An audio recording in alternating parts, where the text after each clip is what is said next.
Chapter 603, Classifying John. Also consider commenting and joining Discord all on this URL. https://linktr/e/Donovel. Patter 0 in latest chapter 613. That's a tower that can block a dragon ramming their body against it. John said, indestructible? Ish. It draws its power from an Elder Scroll, since its actual power is to process the data of the Elder Scrolls. I designed it based on those ancient shrines from the times of the Three Banners War. It can also be used to cast tonal spells on a mass scale. That's dangerous. I think it would be rated as a Daedric artifact. Minor risk level since it is not mobile and only acts as a defensive structure. Coronir recorded in his scrolls. I see. The tower is still not complete, so I'll start researching on adding teleportation capabilities then. John recorded on his tablet. Coronir looked at him with unamused eyes and scratched minor to major. All right, let's move on to the next location. John took out his staff and clicked twice on the ground before a portal started to form by tearing apart the void. Wait! Coronir stopped John before he walked through. Where is that portal leading? It is nowhere on Mundus. What? The almighty Sigic monk is having cold feet? John asked with a smug face. A Sigic monk seeks knowledge before all else. Even fear can't stop the curiosity of the Sigic. Coronir replied with an offended face. After you then? John pointed towards his portal, and Coronir swallowed his worries and passed through. Just as he expected, the two of them walked into the most bizarre scene of them all. This can't be. I know, right? A floating island standing on the surface of a calm and motionless ocean under the twilight. It is my domain, John said. Domain? Coronir laughed. That thing is, it will be a disaster if you take such a thing to Mundus. And we are neither in Mundus nor Oblivion. Indeed, John is storing his domain in a place that is neither the mortal world of Mundus or the alien world of Oblivion. It is actually the veil between Mundus and Oblivion. This sea we are standing on is the so-called water of Oblivion, where all the realms float. You can say I am keeping it here, at the border of the realm of the Daedric Prince Azura. John confessed. So, what rating does this one have? Major anomaly. Damn. It seems I could do something above that just yet. The only thing above that is a crisis. In other words, a world-ending trigger. Coronir said, what about this unforeseen thing? You never really explained it. John finally asked the question he desired. It means that we can't interfere with it since it is up to the world. Coronir answered, then went on the offense. By the way, even if you are an archwizard, you can't just weave a portal through the worlds. Was it this staff? You mean Pride? Quite a catchy name. Its official name is the Elder Staff, made from a branch of the oldest tree in the world, a sigil stone from Oblivion as the gem, cold ebony steel from Cold Harbor as the outer reinforced parts, divine energy from Merida, and it was all enchanted together through the combined powers of an Elder Scroll and the Thursdayum of a Dragonborn. Coronir had to reboot his mind for a second there, before unintentionally dropping his jaw. Its full name is the Elder Staff of Power and Fate, by the way, and its specialty is to fabricate whatever I imagine through magic by the process of the equal conversion of magicka. One can say it is the most magicka horse staff one can ever come across. Major anomaly. Coronir just recorded what he heard. For Oblivion's sake, man. Imagine combining my staff with the heart of Lorcan or the Mantella, for example. It can practically end the world. John protested. Unless it can do something like powering up the Numidium, it doesn't matter what it does. Even the Numidium itself was once rated Major Anomaly before it was used by Tiber Septim. Man, this is not some superiority contest, you know. Depending on the scale of damage a subject can leave behind, it gets its risk rate. All right, how about a shadow anomaly that consumes any shadowy subject and gains its power? Minor. A life-eating parasite that can prey on vampires and turn its host into some sort of monstrosity. Also minor. A golem of bone that has the ability to manipulate the bones of the dead and release highly destructive tonal attacks. Minor. An elusive gem with the power to manifest desires and manipulate men. It can also take the form of a maiden that triggers men and women alike. Still minor. How about a Daedric Titan with reforged scales of cold iron and the ability to nullify any spell that wasn't cast by at least an archwizard? That's not even an anomaly, but we know about Zykel. It is a Daedric creature that you control. But you had to ruin it and put a Draymora on the inside, didn't you? Bad decision. I know. John sighed, then started to smile creepily. How about the greatest of them all? Coroner felt some cold shivers from John's sudden attitude. A cat, John said as he held Nefertiti above his head with his two arms.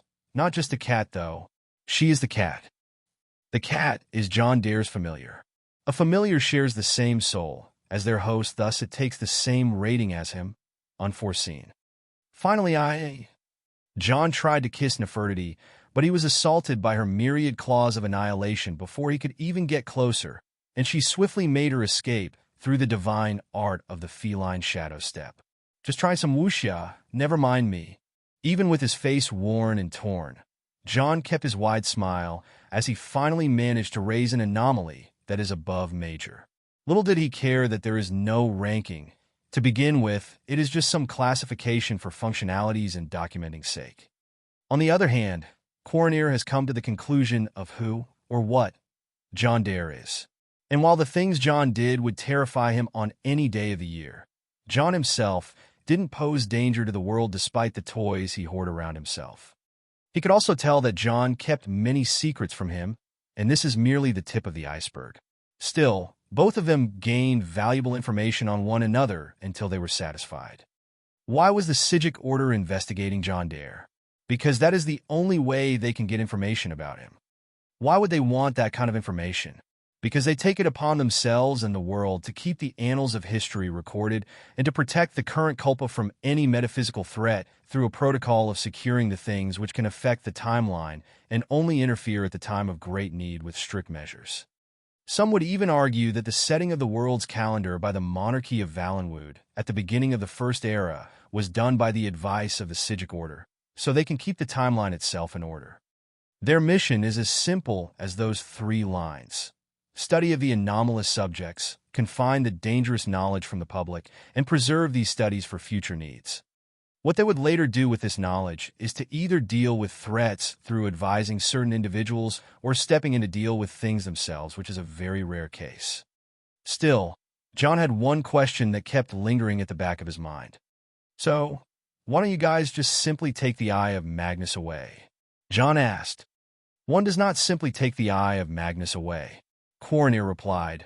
We may know a little more than what you know, but it is still not enough for us to efficiently contain its dangers. So you will wait for the disaster to fall and come to deal with it when the time comes? John asked. Of course not. While we may know a lot more if the Eye of Magnus was utilized, it will turn into a disaster nonetheless. Also, do you really believe that the mages of Winterhold will simply let their discovery slip away? Coroner argued. I can pull some strings. John said, I will refrain from doing it this way. The Psijic Order doesn't usually go out of its way and confiscate an anomalous subject. Coroner refused. I can name a few objects you guys keep in your vaults. The Staff of Towers, if I believe you guys once had it. The Staff of Chaos, as well as the Staff of Magnus. John said, some of the objects you just named are impossible to contain. You should know that even if we can find them, they tend to escape as they are conscious of being kept in one place for too long. So you only keep an eye on them? Indeed, we do. What else do you have? That's classified. Come on, don't be a killjoy. I showed you my cat. Coroner held his head from John's nagging. We also keep a number of sentry mage cats like yours on the Artium, but none of us attempted to have such a deep familiar bond on the level which you and your cat have. Coroner replied with an embarrassed and shaky tone. I knew you people were good guys. Cat bless. John said as he looked towards Coroner with pride and admiration. Thank you. Coroner nodded and saw this as an opportunity to draw more information about John.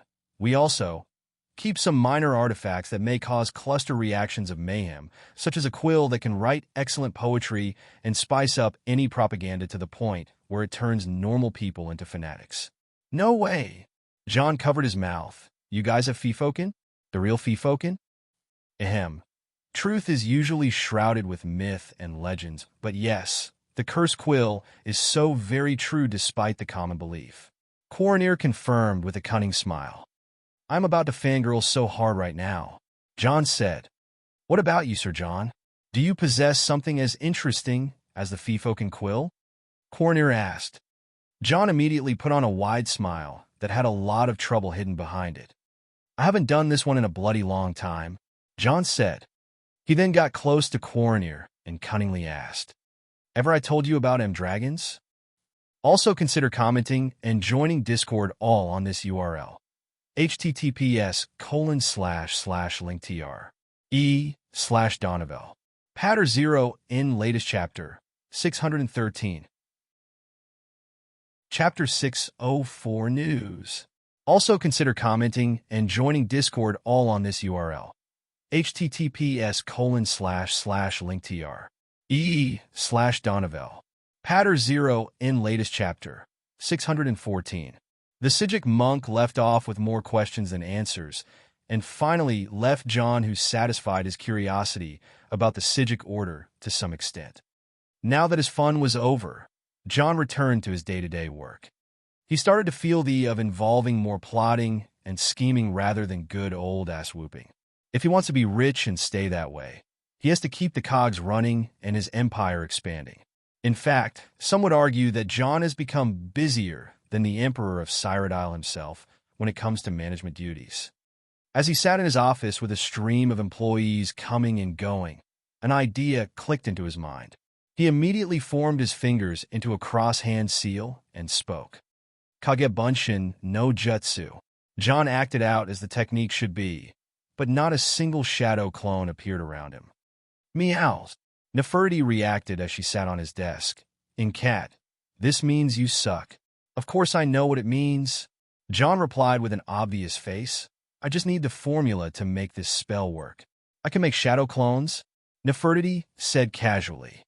Can you make shadow clones that can calculate complex equations and do paperwork? He asked.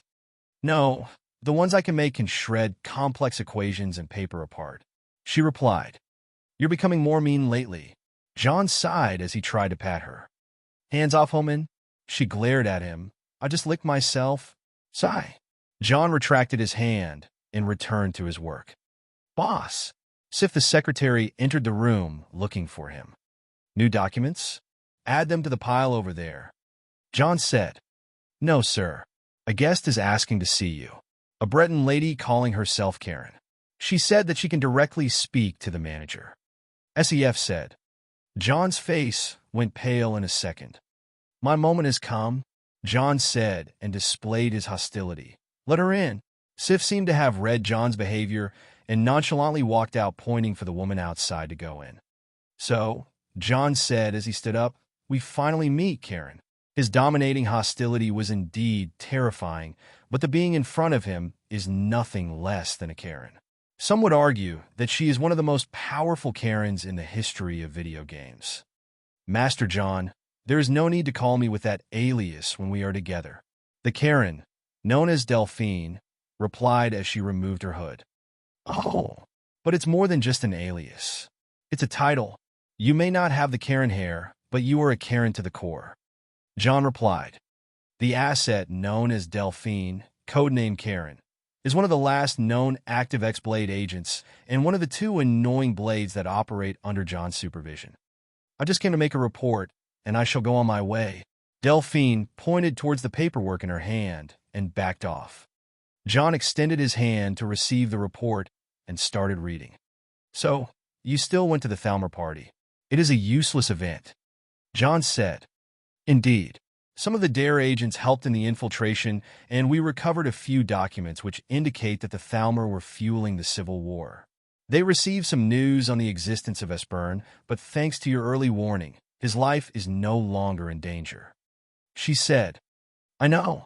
John replied, contemplating the massive waste of time and paper in his hand.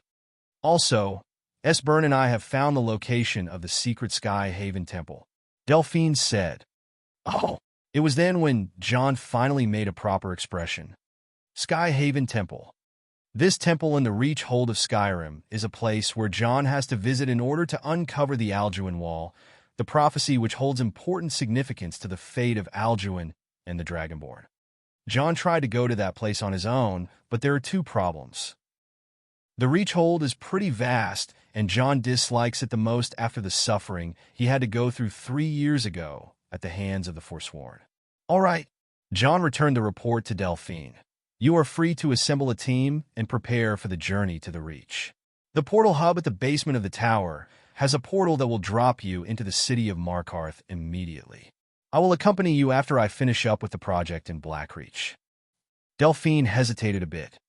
Sadly, this will be a problem. I have already asked some men to scout the place for any possible leads on the temple, and I think we ran into the dragon cult. John narrowed his eyes. Another deviation from the game's story. The dragon cult appeared in the vicinity of Sky Haven temples? John asked. Yes, Delphine replied. At first, I thought they were Reachmen, but now I am positive they are dragon cults since a dragon was seen flying over the area, and they seemed peaceful with it. Reachmen dragon cultists? John asked. Probably. That's not just a change from the game's story. This is a whole new change of heart for the Reachmen, followers of the dark wizardry and the ancient traditions. 3 years ago, I broke the hearts of the Reachmen and drove them to the mountains after I performed the Blood Eagle execution on their leader Alaric and killed their king Madanak. John said and walked to the window of his office overlooking the snowy city. The entirety of Skyrim heard your roars that day. If there were any signs of a Dragonborn, I should have anticipated it that day. Delphine said, trying to suck up to John. Sadly, Karen, you're not that smart. I mean Thalmor reviving the dragons. They can't even revive a goddamn fly. John mocked her openly. Yet somewhere in his heart, he was uncomfortable. Go to where the Dragonstone is kept, find out how many dragon burials existed in Markarth, and prepare a full campaign, John said. I'll notify the Jarl of Markarth that the Dragonborn and a band of dare troopers are visiting to subjugate a dragon. So, what is the aim of the dragon and their cult? Delphine asked. I don't know, John replied, but when I don't know, I always assume the worst possible scenario. What we want from Sky Haven Temple is its location as an invincible stronghold and the Alduin Wall within. If the dragon cult has information on that, they will attempt to stop us with all that they have by either destroying the Alduin Wall or blocking the path to it. It can also be a trap, who knows? Indeed, Delphine nodded and bowed to John. If you excuse me, Dragonborn, I shall return to my duties. All right. John watched her leave, and his mood became very serious. The dragon cult is moving very elusively and carefully to the point where John is hardly able to catch one dragon on land. They do a small series of attacks in places far off Winterhold, and when he gets a word of it, they vanish. Nefertiti, we're heading out, John said as he turned away to leave, then called for the secretary, Sif. Yes, boss. Distribute these documents between Alina and my old man. Tell my father to be useful. John said as he carried Nefertiti. He told me to tell you that once you have work that you're about to throw his way, he is already back in East March. SEF said. Just tell him where I hide an ash fire mead keg in the office, then give him a bottle every time he finishes a pile. Between John and Johnrad, it was always a battle on who would outsmart the other, and it is a game that never ends. John immediately walked out of his office and headed to the basement of the Dare Tower in order to use the secret portals down there. Hummin, where are we going? Nefertiti asked. Whiterun, John replied. We'll visit Wulfur over there and tell him that I'm in need of some equipment. John had a bad vibe about the whole situation, and right now, he needs to acquire resources and materials enough to thwart all that his enemies are planning. And he just knows where the best stuff is. Also consider commenting and joining Discord all on this URL. https://linktr. ee/Donovel. Patter 0 in latest chapter, 614. Chapter 605, Brothers. Also consider commenting and joining Discord all on this URL. https://linktr. ee/Donovel. Patter 0 in latest chapter, 615. As one of the known champions of Winterhold, Wulfr's reputation was only overshadowed by the existence of his sworn brother Jon. But in Jorvaskr of the Companions, Wulfr may have garnered a lot of fame and honor as one of the braves that served the people of Skyrim. Mostly called Shield Brother by everyone from the lowest to the highest ranks among the Companions, Wulfr's position was the highest outside the Circle members. He chose not to join the Circle of the Companions, which is an underground society for werewolves. This decision made Wulfr much closer to people like Codlac Greymane, the Harbinger of the Companions, and the brothers Farkas and Vilkas. Helping the people, hunting in the woods, wrestling in the river, attaining serenity through meditating in the calm nature of the forests and waterfalls around Whiterun. All this, and that may have finally made Wulfr realize something about himself in this tranquility, if not for Mama Jon dropping by. Like a force of nature, Jon and his cat went around causing the organized stuff to fall down and the calm atmosphere to be chased away. Looking at Jon as he came over, Wulfr could still feel something unsettling. Jon keeps growing stronger. Ridiculously stronger. Previously, Jon and Wulfr could stand on equal footing for some time, but the more time passes by, the faster Jon grows accustomed to his dragon's soul and blood.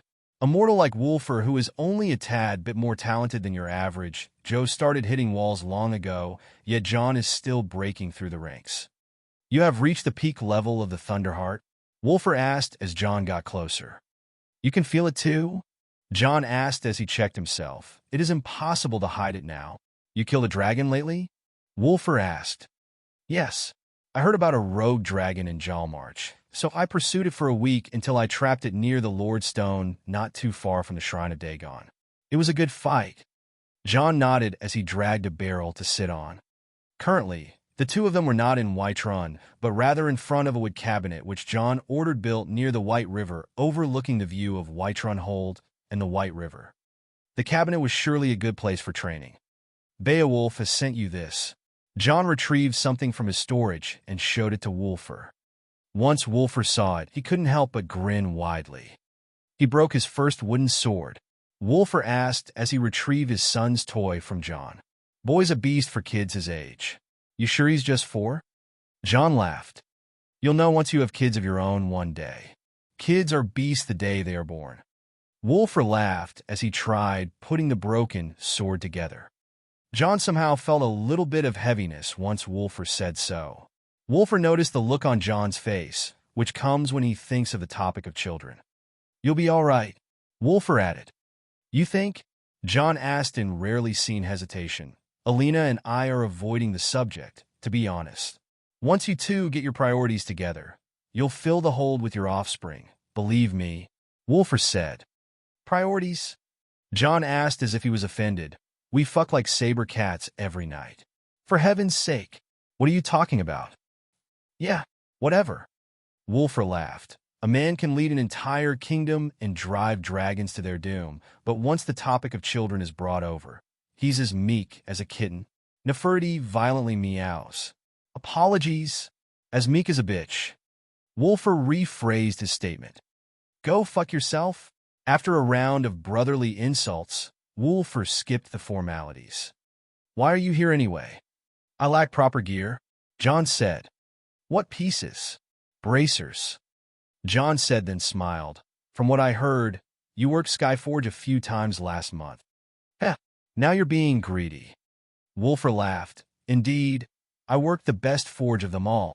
Every blacksmith dream, Jon said. True. Wulfr nodded with a faint smile. You don't seem all that worked up, Jon said. That's the thing about goals, Jon. Once you get them, you either want more or you realize you can get no more. Wulfr sighed. You're telling me you've reached as far as you can go in smithing? Jon asked with a shocked face. With a patron like you, I've seen materials not even Irland Greymane would dream to work on. Dwarven cores, dragon bones, metals from the bowls of oblivion. What haven't you shown me just yet, brother? Now that he thinks about it, Jon has indeed shown Wulfr everything. No more smart mechanisms or bright ideas. No more rare metals or exotic materials.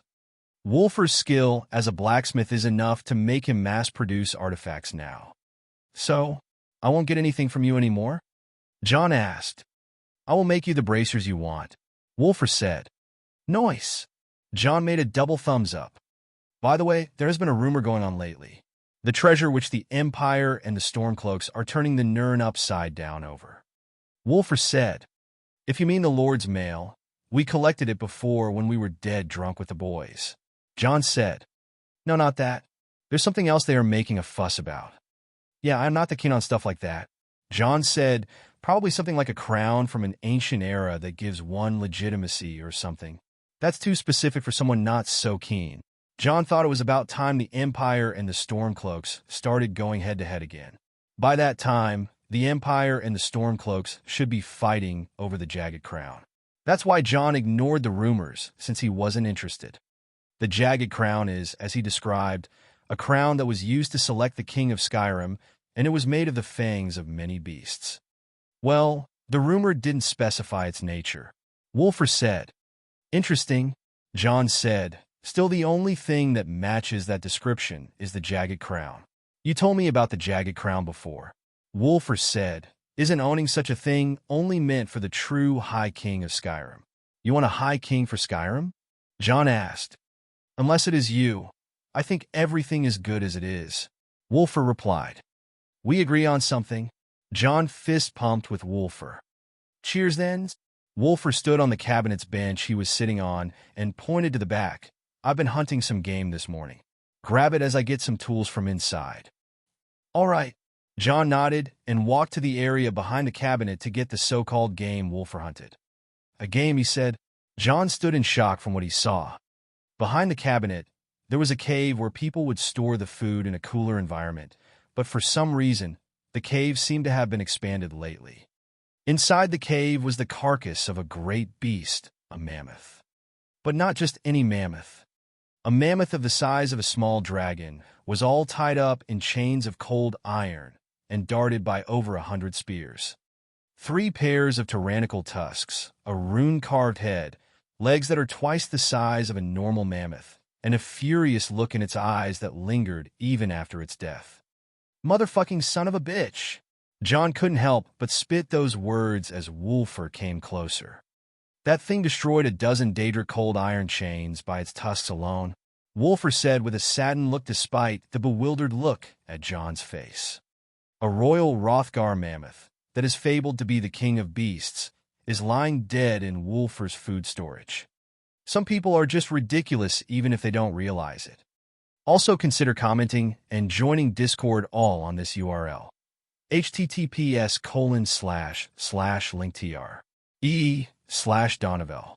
Patter 0 in latest chapter 615. Chapter 606. Gearing up. Also consider commenting and joining Discord all on this URL. https://linktr.ee/Donovel.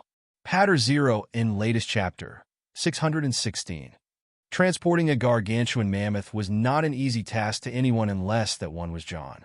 He could just store it in the cube and take it out somewhere else without a single shred of inconvenience. Dropping this dead mammoth in Whiterun, however, caused an uproar so huge that it got the Jarl himself down from the palace to watch the insane hunt that is worthy of a champion. John made himself invisible while Wolfer was the one to cash out the dead mammoth at the drunken huntsman backyard, which could barely fit the beast.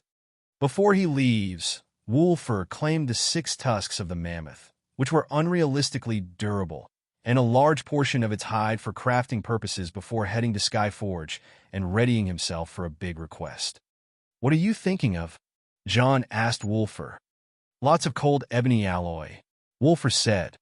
That would be ruthless to anyone getting punched by that. John replied. Heh, this time, you're the one lacking in imagination. Wolfer laughed. I was just starting with the inner layer. Sigh. My poor arms.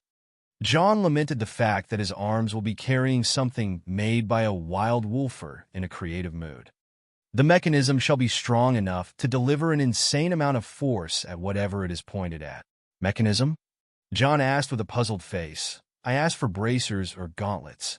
Yes, just let me think. Wolfer hushed John.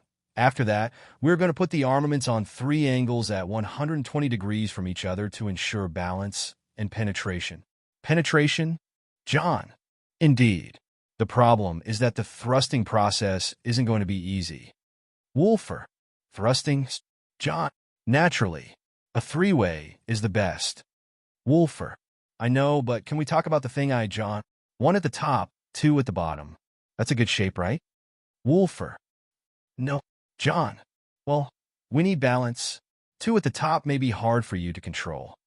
Wolfer. I assure you, I'm the one who's always on the top of it. John.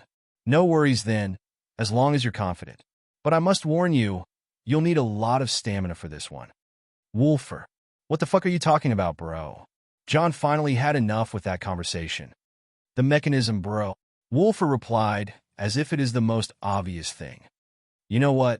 I'm not going to ask anymore. John backed away. I'll keep it a surprise then. Wolfer waved to John, who walked away. I know you like it tight. John rolled his eyes, stopped his pace with a tied face, and turned to Wolfer. That is, the straps? Wolfer pointed to the straps of his own bracers. Sure. Whatever. Long ago, John managed to recover a mysterious armor that fit the description of a famous legendary armor. An armor so important to humankind on Nirn that Alina had to store it in her personal vault just for safekeeping and researching. The Lord's Mail was found by John and his friend when they were playing around Whiterun during a battle between the Stormcloaks and the Imperials over Fort Greymore, when the Giants got involved and John joined their side against the 2 armies, all while drunk. While the matter caused Alina to lose her cool for 3 days straight, especially when John told her that he went to the Daedric realm of Sanguine afterward. The armor was a good compensation to elevate her mood. As one of the daughters of Kine, getting her hand on an armor blessed by Kine herself was a big deal. The problem, however, was the fact that the armor in its current state was cursed. It was also interesting how the armor was cursed. Aside from the function of that curse, its reason probably revolves around who is worthy and who is unworthy to wear the Lord's Mail. That much was decided after Alina had a meeting with the people from the Guardians of the Grove. As for the function of the curse, it was interesting to say the least. The curse would cause the body to accumulate fatigue without gaining any benefit from resting. For example, if one becomes tired while wearing the armor, they continue being tired no matter how much they rest. This doesn't just stop here. Alina also confirmed that it is impossible to heal someone who is wearing this armor as well as regaining their magicka. In other words, the Cursed Lord's Mail causes its wearer's health, stamina, and magicka to stop regenerating. A powerful curse indeed, and when it was put to human trial, the effect was extremely lethal. Imagine for an instance not being able to recover from getting tired or wounds or mental fatigue. This level of curses escalates from a living agony all the way to a dreadful ending very quickly. Despite that, the signs were evident and clear. This sacred item of Kinnereth has been put out of use for too long, and it demands a suitable champion. It wants to choose its new master. It was within a heartbeat that the cult of Kine immediately associated the appearance of the Lord's Mail and the emergence of the Dragonborn to be linked events, and right away, they entrusted Alina to purify the armor's curse and deliver it to the Dragonborn. This led Alina to take a drastic decision. While John needs the armor in order to battle the hidden dwarven colossus down in Blackreach, she had to invoke a great power from the goddess of the sky in order to repower the armor once again. Sadly, the cult of Kine didn't possess such power at the moment. In order to do so, Alina had to commune with Kinnereth instead of Kine. While the goddess is one and the same, Kine represents the raging power of storms and beasts, while Kinnereth represents the gentle power of healing and protection. As most of the people follow Kinnereth rather than Kine, it is clear which side is easier to invoke power from, even though it is something Alina wouldn't like doing. And so, she took the armor and a number of her followers as well as all the people associated with House Dare and traveled to Solitude through teleportation. While she chose to teleport far from the eyes of people outside the city, the sudden appearance of the envoys from Winterhold was a shocking event to the garrison of Solitude, since Winterhold itself was on the side of the Stormcloaks. However, the red and black dare banner was something so great that the entire city was put on alert. As soon as Alina, Julliner, Isha, Miranda, Mirren, and at least 100 men from Winterhold sergeants appeared in non-militant clothing, carrying some sort of a palanquin, carrying the ebony armor bearing the red diamond, the crest of the First Empire.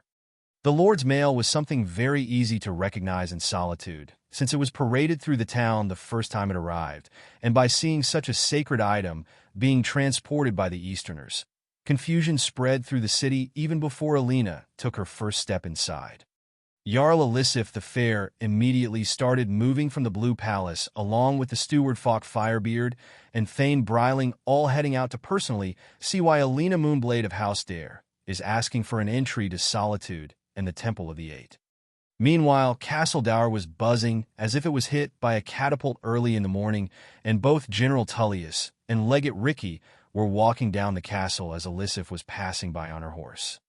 The moment Elisif and Tullius saw each other, Elisif tensed up all of a sudden and felt every urge to retreat, yet her fear of the Imperials was greater, and it immediately made her hasten her ride towards the city gate.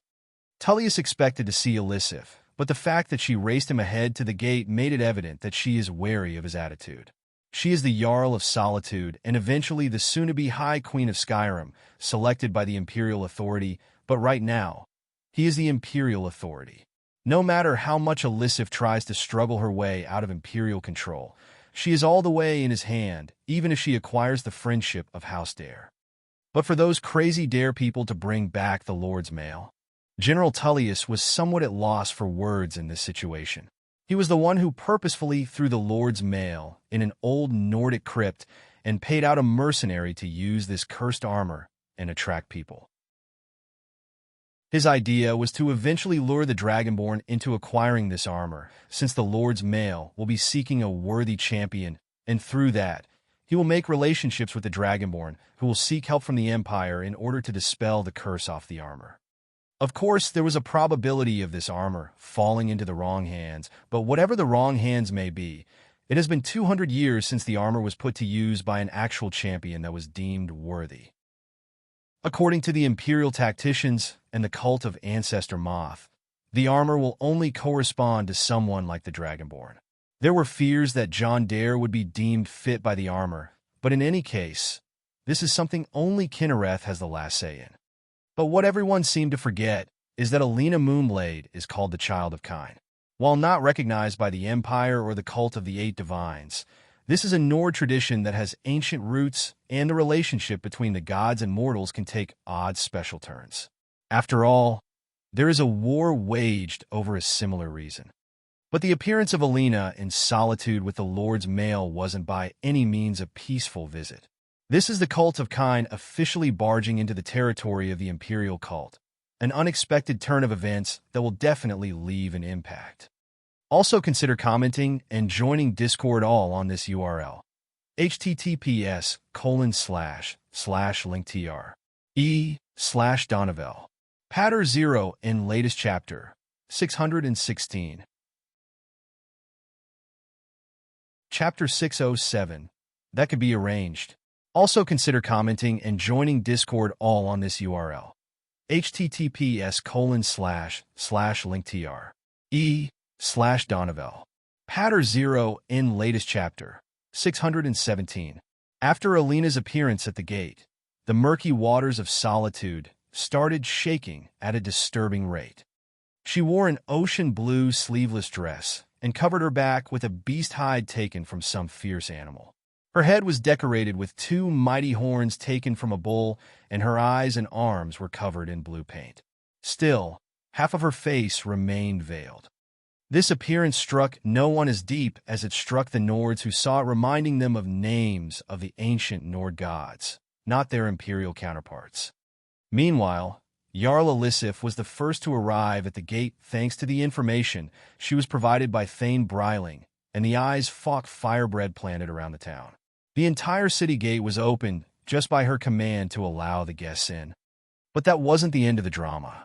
Following Elisif was an attachment of Imperial troops who immediately started stationing themselves left and right to make a path towards the castle, and General Tullius stood in the balcony, overlooking the side entrance of the castle, as he sent Legate Ricky to invite Alina in. If that was the end of it, then this wouldn't be called drama. High Priest Roland of the Temple of the Divines joined the masses with a number of minor priests and priestesses who clearly seemed very unhappy with the appearance of the cult of Kine. To add more to the mix, the Thalmor would never stay out of this one, would they? There is always a Thalmor attaché in Castledower to keep the relations with the Empire, and so once they got wind of why the town was turning upside down, they were already flocking around Tullius about how he is going to let a Stormcloak trader in. For all it's worth, Tullius was waiting to see how Alina is going to play this one out. After all, he was the one who threw a ball into their playground and led them here. Between this and that, Jarl Elisif was burdened by the fact that the Imperial Legion wants to receive the political guests rather than leaving that job for the official Court of Solitude. She knows the words that are being said about her, that she is a puppet of the Empire, and all that crap, so if for a moment she would back down from this scene, her reputation will definitely take a massive hit. Lady Alina. Immediately, Jarl Elisif was the first to jump down off her horse with all her aides following her descent. Jarl Elisif. Alina replied to the greeting. Two women of great beauty and power, yet in the two aspects, Alina was simply superior. It would send a woman like Elisif into an instant fit of rage and jealousy, of course, but the current situation was very disadvantageous to her. She came here seeking support from House Dare, and she would lower her head if she had to. I welcome you to Solitude. It must have been a tedious journey, Elisif said. No, we just teleported into the ship when it arrived at the dock. Alina shrugged her shoulders. Amazing. Elisif joined her hands together. Winterhold feels so close yet so far away at the same time. Alina could only smile at that statement, and then cleared the way for the warriors who were carrying the palanquin that holds the Lord's mail. Lady Elisif, I, Alina of Winterhold, officially request entry with my aides to the City of Solitude, and then to the Temple of the Divines. I, Alina Moonblade, carry this statement not as the Thane of Winterhold, but as a humble priestess of Kine. My official purpose is to perform a purification ritual over a sacred artifact associated with the goddess of the storm. And I, Elisif of Solitude, grant Lady Alina and 4 of her aides official access to my city. As for the access to the temple, an official response should come from Castledower, as the Temple of the Divines is located within castle grounds. An official exchange finally happened to convey both respect and acknowledgement between the two parties. It still can be called a victory that Elisif was after, since she has finally made a connection with a popular faction between most of the Nords. Moreover, Falk Firebeard and Thane Bryling have been encouraging her to do that move for a few days now, since they had prior knowledge of Alina's visit. In the end, Jelinar and Isha, as well as Mirren and Miranda, switched places with the 4 sergeants carrying the palanquin and followed Alina in the city. If the city entry was smooth, then this is the only smooth thing that will happen during this sudden visit. The Empire and many other factions were already measuring their gains and losses in this situation. General Tullius never seemed to be happy with Elisif stepping out of line, but what happened next made him feel a bit irritated. As he ordered his men to form a troop all the way to the castle's side stairway, Alina seemed to have stopped and caused the entire parade to go silent. She then approached Legate Ricky, and the two started talking, with Ricky being at the wrong end of the conversation. Even the Imperial soldiers forming the lines were frowning once they heard the conversation going on between the Legate and Alina. From what Tullius could hear from that distance, Alina seemed to be refusing to enter the castle through the side stairway. She said a few words that caused even Legate Ricky to fall silent. What is she planning? Tullius could feel the situation going somewhere dangerous way too early, but at that moment, Alina turned towards him from the middle of the street. General Tullius, she called, are you really going to see us? The one who returned your empire's treasure from the side entrance and not open the main gates for us? I thought better of our friendship. Tullius really wanted to cuss at that shameless Nord woman at this moment, but he silently let out a sigh. This sure is a headache.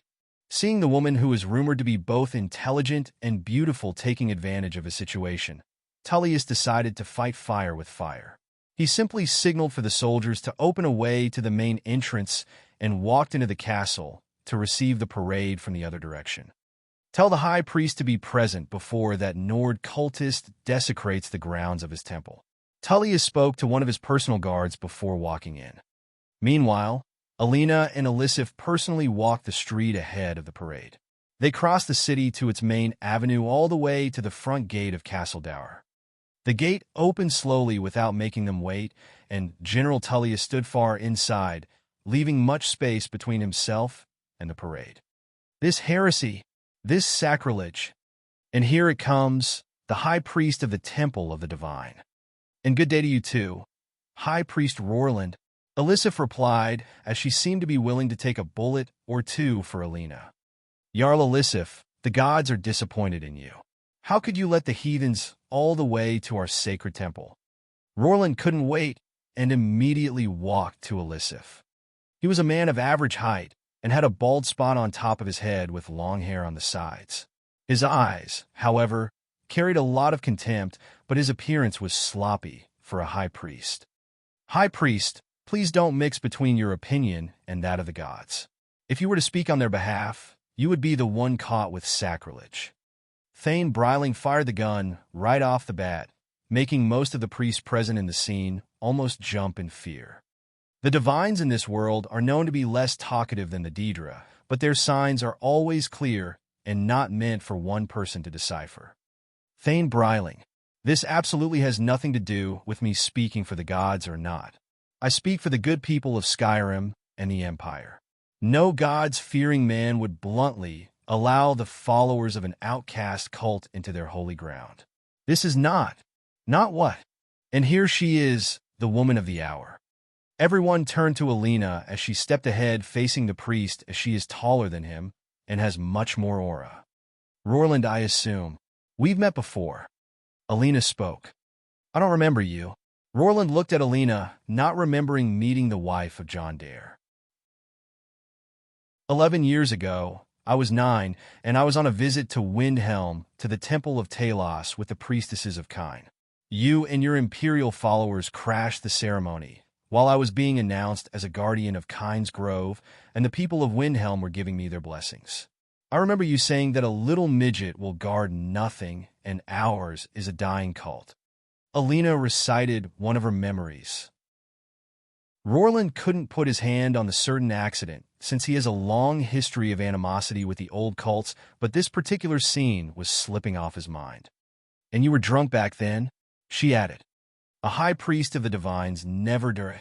Roerland wanted to quickly get back at Alina, but all the people gathered at the gate, and even the minor priests around him all looked at him, as if they believed Alina instantly. Yes, he's a drunkard.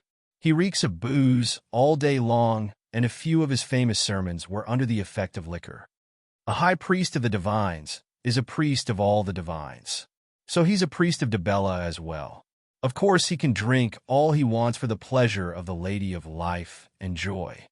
Alina added while justifying the fact that he's a drunkard to rub the salt on his wounds. Not only was she looking down on him, but she was also humiliating him by mocking his action, then justifying it to him. Rules are rules, Lady Alina. No ceremonies of a cult outside the imperial sect are allowed on the grounds of an official temple. And here where General Tullius had to step up. The gods are forgiving, General. But since when did the Empire have claims over the temples of gods? Do temples exist to worship the Empire, perhaps? Alina asked. This was a trick question, and General Tullius, despite being the genius tactician he is, failed to see the trick. The temples are extensions of the Empire. Those who worship our gods are the people who support the Empire, and vice versa. The unification of the Empire is a tough task if the people don't pray to the same gods. Tullius may have casually spoken those words, but his words made all the priests and many of the people around him tense up. What he said means that the Empire is both a faith and a nationality. It sounded fine to him, since the Empire also speaks about the freedom of worship, excluding the majority of the Daedric practices. Even Cyrodiil itself has its own folk gods, such as Reminata and Saint Alessia. It is even said that a new sect has formed over there around the figure of Martin Septim as a new saint.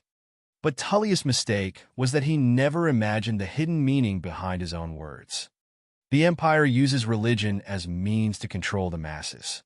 The Cyrodiilic Empire is by no means a theocracy, but the matters of the gods are too dangerous to be left unattended, and so the Elder Council keeps a close check on all matters of religious affairs and heavily supports the imperial sect whose worship revolves around the mainstream 8 divines.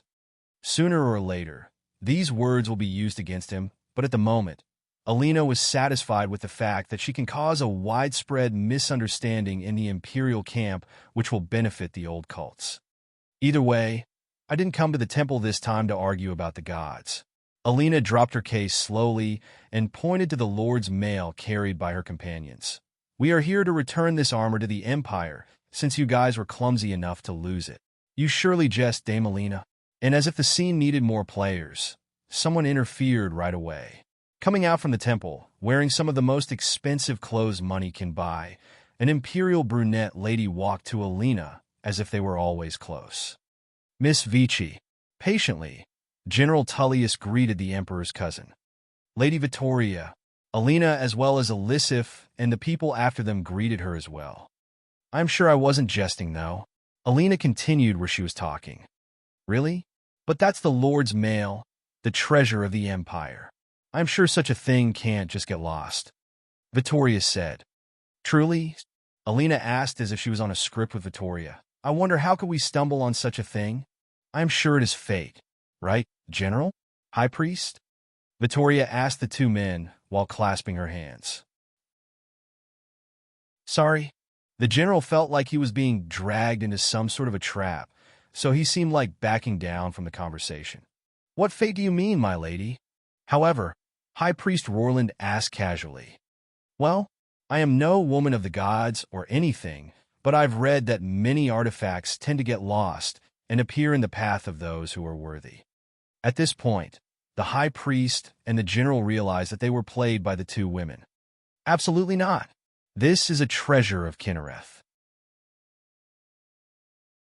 We are thankful for the fact that it was returned to us by you people of Winterhold, but that thing will be handled by the priesthood of the... High Priest Rorland started running his mouth immediately, but it was then the general stepped in. Who found it? Tullius asked. Sorry. Alina asked. Who found the Lord's mail? He asked again with clear patience. Lord Dragonborn, Alina replied. And the silence was never this heavy. The Dragonborn whom Winterhold has a monopoly on is now in the picture. Some people shuddered from the thought, while many rejoiced. Among those who rejoiced was the general himself. All right. The general seemed okay with what he heard. The imperial authority has appointed me as guardian to the Lord's mail, thus I will officially announce that the Empire shall lend this armor to the Dragonborn as a sign of friendship. Moreover, all religious sects should try and lift the curse off that armor. That includes the unofficial cults, but it has to happen in the Temple of the Divines. The general said, General, that's unthinkable. The High Priest exploded immediately. Allowing them to roam unchecked is dangerous to the... It is final, the general said, and poured his presence into those words. For a second there, everyone in the castle almost yielded to the might of the imperial general. No one expected General Tullius to comply this easily with the demands of the outsiders. Thank you, General Tullius. I'll make sure the Dragonborn receives the armor, and Alina acted all grateful while calculating the general's behavior slowly. Not so fast, he spoke. This time, however, the general seemed to have arrived at the goal of his scheme. If the Dragonborn wants this armor, he must collect it personally from the temple. General Tullius seemed proud of his scheme as he said so. He can finally draw the mysterious Dragonborn to the light. It was written all over his face, and he was so proud of it. On the other hand, everyone was waiting for Alina to respond, and suddenly, she removed the veil off her face. What appeared was the beautiful woman whose beauty would ruin nations, and she was smiling as wide as the general. Oh, that could be arranged. Also consider commenting and joining Discord all on this URL. https://linktr. Donovel. Patter 0 in latest chapter, 617.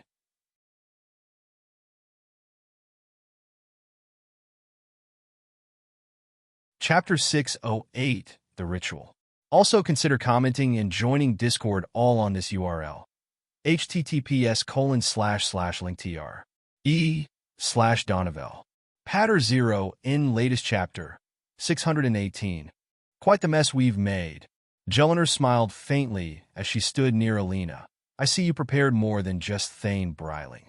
Sometimes I have to apply more pressure to get what I want. They were after my Dragonborn from the start, but they never expected I would hand him out pretty easily. Alina replied while standing proud of herself. So, we're going down that plan? You'll surely bring the big guns. Jull asked with a cheesy face, rubbing her hands together. If you can't let an annoying person see reason, overwhelm them with what keeps them in place. Alina said, the Empire is an old bear, dying but still a bear. It knows its way around its turf and has all the weapons it needs to survive. To play with the Empire in its current state, find what they can't do, and make them admit they are unable to compete in that area. But they'll try. Vittoria interrupted Alina at this moment. They can try. They may succeed even. They will accomplish nothing anyway. Alina replied without turning to Vittoria. In this scene, the three women were standing in a corner at the Temple of the Divines watching a ritual being conducted by the High Priest on the Lord's Mail in order to purify it from the curse. Seeing the priest chant to the eight, Alina smirked with a mocking smile in disdain of those who abandoned the names of their forefathers and turned to the imperial cult for worship. It is a sin to forget the names of old to those imperial divines. While the gods are one and the same in every land, no matter what appearances they take or names they assume, the worship in this world is ancestral worship. If not the names passed on by the forefathers, one is calling a name that is distant and foreign. Even the elves know that and call their ancestors the Edra in respect of the old ways. Hey, Alina, when will John come and take me? Vittoria interrupted Alina's chain of thoughts and switched the subject. Alina turned to her with unamused eyes, and Jellinar followed forth. Why would he come for you, bitch? Jellinar asked, but Alina muffled her mouth with her hands, yet Jellinar flipped two birds in Vittoria's face. You two know what I am going through, right? Vittoria lashed out in a low tone. The only reason I am here in the temple is to book it for the wedding, and I can't postpone it further. My mother keeps nagging me to be over with it. Maven Blackbriar doesn't stop sending Isgir Snowshod with so-called wedding gifts and all this nonsense. I swear I am going to escape in a boat to Winterhold if I have to wait one more month. All right, you can beat her up? Alina let go of Jellinar, who immediately smiled with two daggers immediately coming from her sleeves. I'm sorry, but Vittoria apologized right away. You're not fun. Jellinar had to look at Alina first before deciding not to rework Vittoria's face. Meanwhile, Alina kept watching the ritual with utter patience until the High Priest came to a halt. He seemed confused but rather willing to redo the process. High Priest, this has been your third attempt so far. If we weren't in this together, I would expect you're trying to chase us away with boredom. Alina called. If you mere cultists can't show no respect for the divines in their temple, you better leave then. Once the armor is purified, we will let you know. The High Priest replied with disdain. Heh, in the end, you're nothing but incompetent fools and lazy drunkards. Alina couldn't help but cuss in the end. Present in this scene was Jarl Elisif, Vittoria Vici, and a bunch of Nord and Imperial diplomats. They all witnessed Alina insulting the High Priest of Skyrim, even so cheerfully without hesitation. The air could only turn colder from this point onward, as she seemed to be holding an equal disdain towards the Imperial cult as much as they hold against the cult of Kine.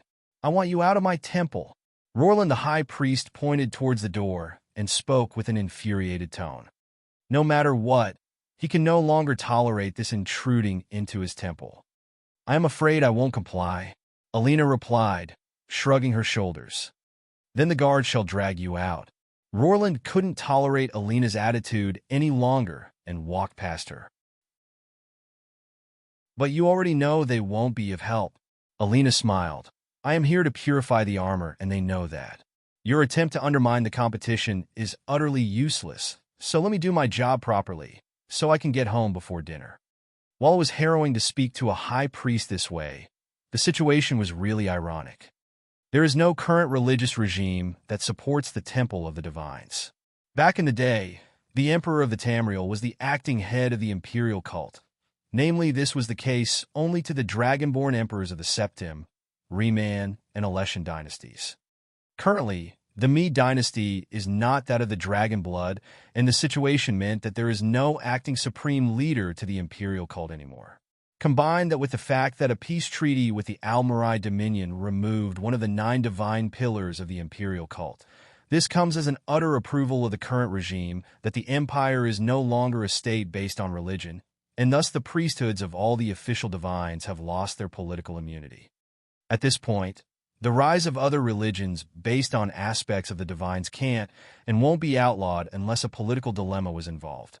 A dilemma that the empire will do its best to keep away from affecting its relations with the people again. With this missing link between man and divine, what the imperial sect was left with was nothing but a cut-off faith. But that isn't the case for the cult of Kine and many other cults, especially the Daedric ones who still have their live links with the divine beings. The words of the divine shouldn't be taken literally, but up until now, all the imperial cult was living on are distant interpretations from the Elder Scrolls which they no longer possess. In other words, this faith is nothing but a lingering shadow of its former glory, and Alina is making the most of it by stepping into the most sacred temple of the imperial cult on Skyrim.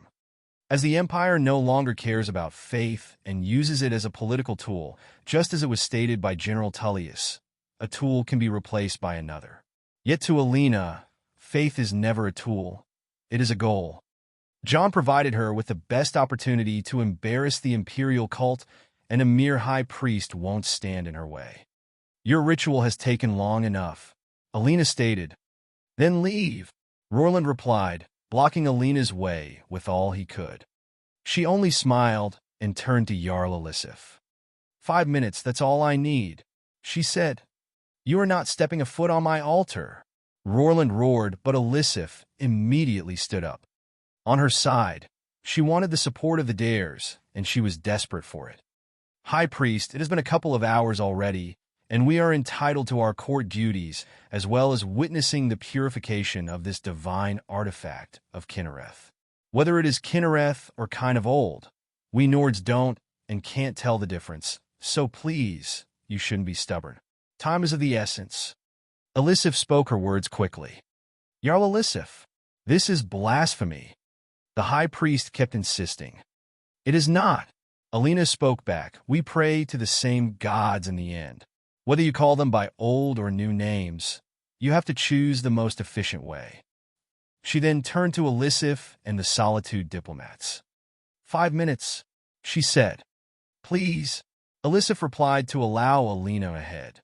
It is now clear that the priest shall step down as Alina walks in. She looked left, she looked right, she counted 8 divines, each with a shrine, with one of the 8 missing. The missing divine. It is ironic how there is one always missing, yet she sees him every day. She watched the armor standing on the altar in the middle of the shrines where the priests tried to invoke the power of the divines. It was simply no-brainer for her to invoke power without a proper prince. For eras, the dragon blood was the price to maintain the link to the divines, an exchange that is no longer possible. The bag, Alina simply called, and from the corner approached Jellinar, handing Alina a big leather bag. Alina simply opened it and stood in front of the shrine of Akatosh. Lo, there do I see a dragon, maker of worlds, sustainer of worlds, eater of worlds. She prayed as she took a large, heavy bone from the bag and put it in front of the shrine. She then moved to the next shrine. Lo, there do I see a snake, binding my kin in their crypts. She prayed and carried an actual living snake out of the bag, placing it above Arkay's shrine. Lo, there do I see an owl, teaching our clever folk the runes. She prayed and placed a feather above the shrine Julianos.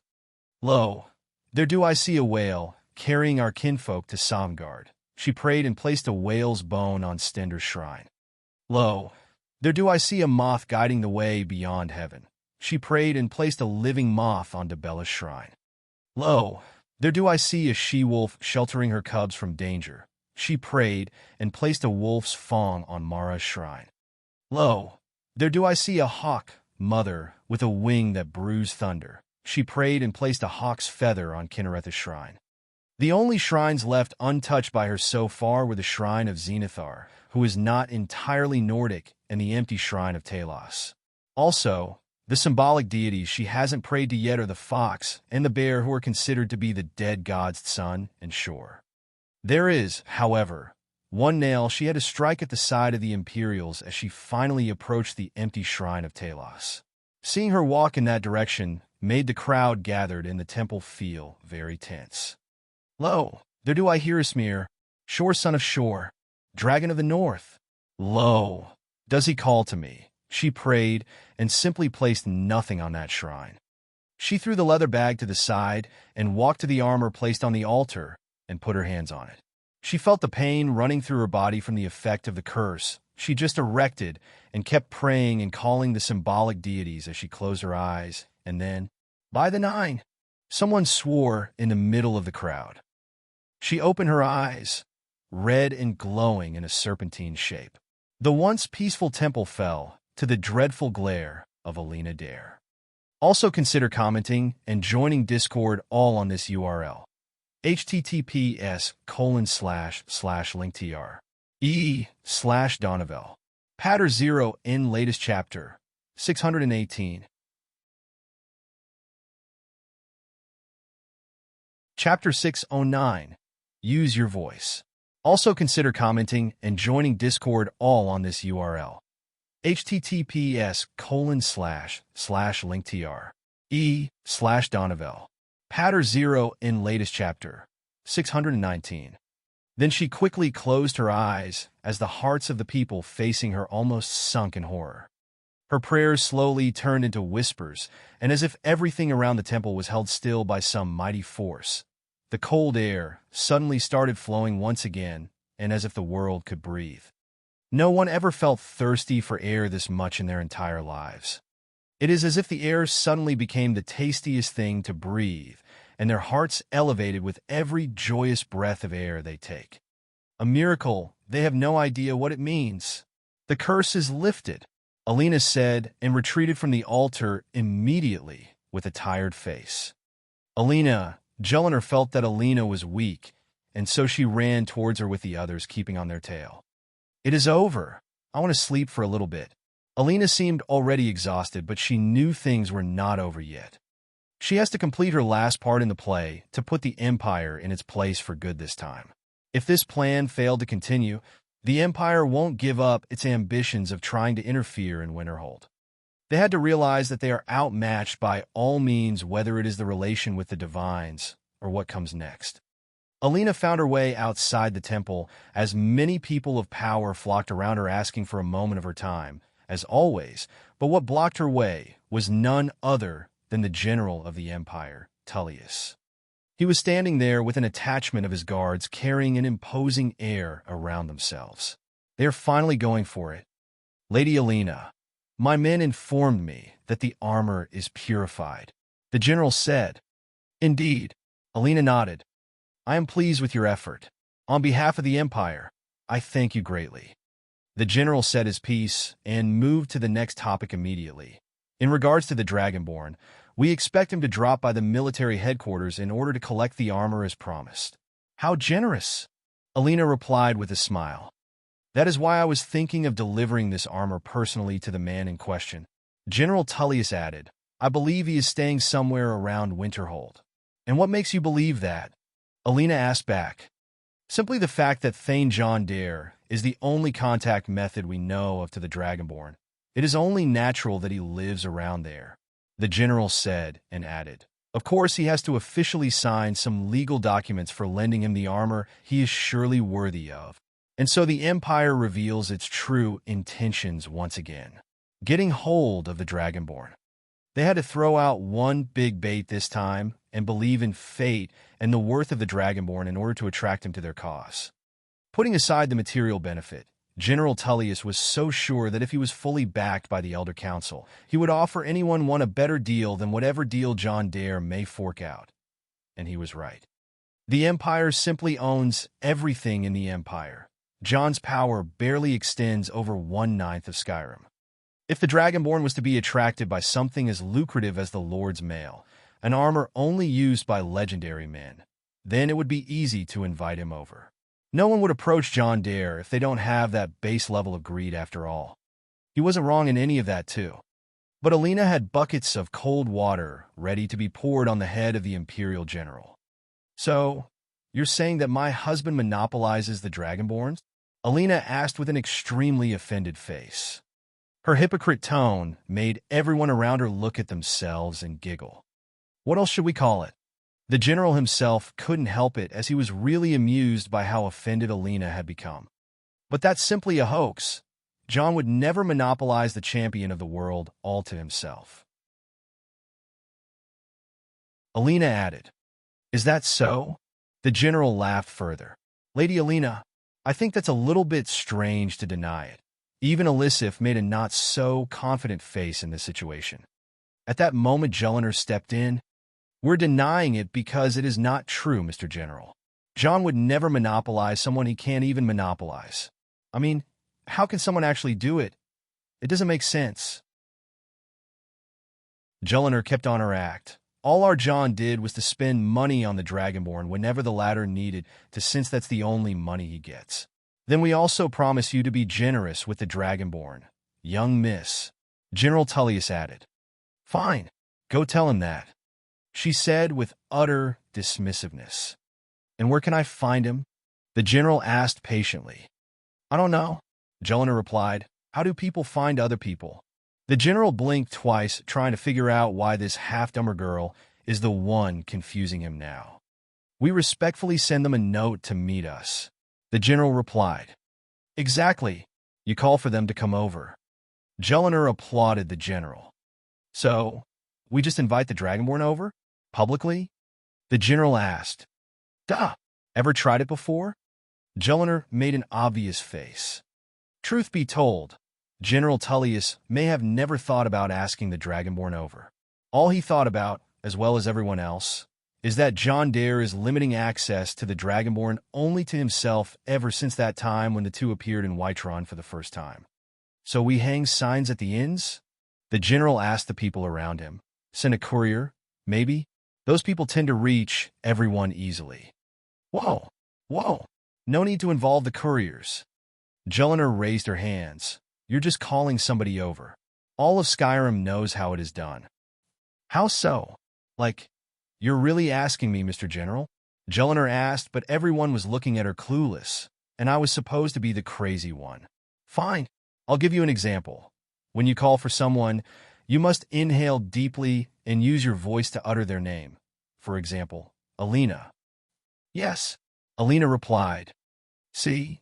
At this point, there was no need to understand that Jelinek was making fun of the top dogs of the Empire in Skyrim just in one go. An event that was never heard of in the entirety of known history. Even the general was out of words. Look at you people. Things are so obvious, and you can't even figure it out on your own. Jelinek asked, Is this some sort of a joke to you? At this moment, the general asked with the most serious of faces. He was so done with Jelinek that he would imprison her on the spot. All I said was to use your voice. That's how you call someone over, much less a Dragonborn. Jelinek said with a mocking smile, You're making a big deal of it, Mr. General. Use my voice, huh? The general took a step forward towards Jelinek, imposing his warrior aura towards her. Of course, the whole Skyrim knows how to summon a Dragonborn with voice. Just call his name, and he comes over. Jelinek was not fazed one bit by General Tullius and his aura. She was even daring him using a tiny bit of her aura back. Why don't you use your voice to call him then? The general asked on the verge of drawing his sword. Me? Jelinek pointed to herself before laughing. Pfft. Nah, I am not talented in that field. Alina, however... Wait, what? The general felt awkward for a second, feeling that he fell into some sort of trap. calling them by voice the power of the crap. Alina! Jelinek called. Oh! With pleasure, Alina was grinning ear to ear as she inhaled one strong breath of air, and the entire space and time shook around her as she shouted, Dovakian! Also consider commenting and joining Discord all on this URL. https://linktr/e/Donovel.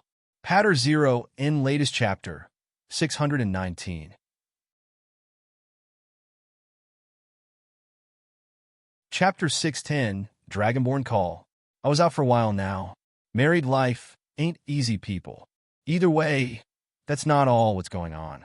I've taken up this project to create a simple tabletop RPG in Arabic and English.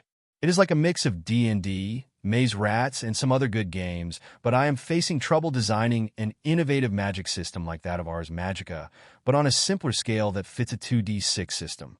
If you know any suggestions, please point me out. It may not be that known before, but since this day, the method of calling the Dragonborn was announced to the public. It is actually a no-brainer question to ask about how to summon the Dragonborn. It is so simple to the point where one just has to call his name and he'll come. Haven't the Greybeards done that as well a few months ago, and the whole Skyrim heard them? Just call for him, Alina said. It works as it seems, but to actually call for him, to use the Thursday that's where the Imperials noticed how the Nords played them. The power of the voice is rare among those Nords, let alone the Imperials, who probably don't have a single voice master to begin with. Anyone and anything that was sleeping in solitude this morning was profoundly wide awake and screaming even.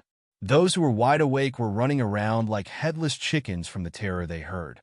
One of the last times the Thursday was used in solitude was when Ulfric Stormcloak killed High King Torrig, and it is but a recent memory.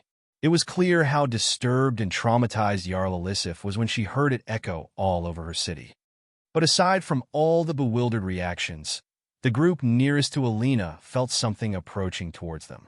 Most of them weren't even mages or warriors, but they all just felt it. Hums, strong hums, as if a group of men was humming together at the start of a war song.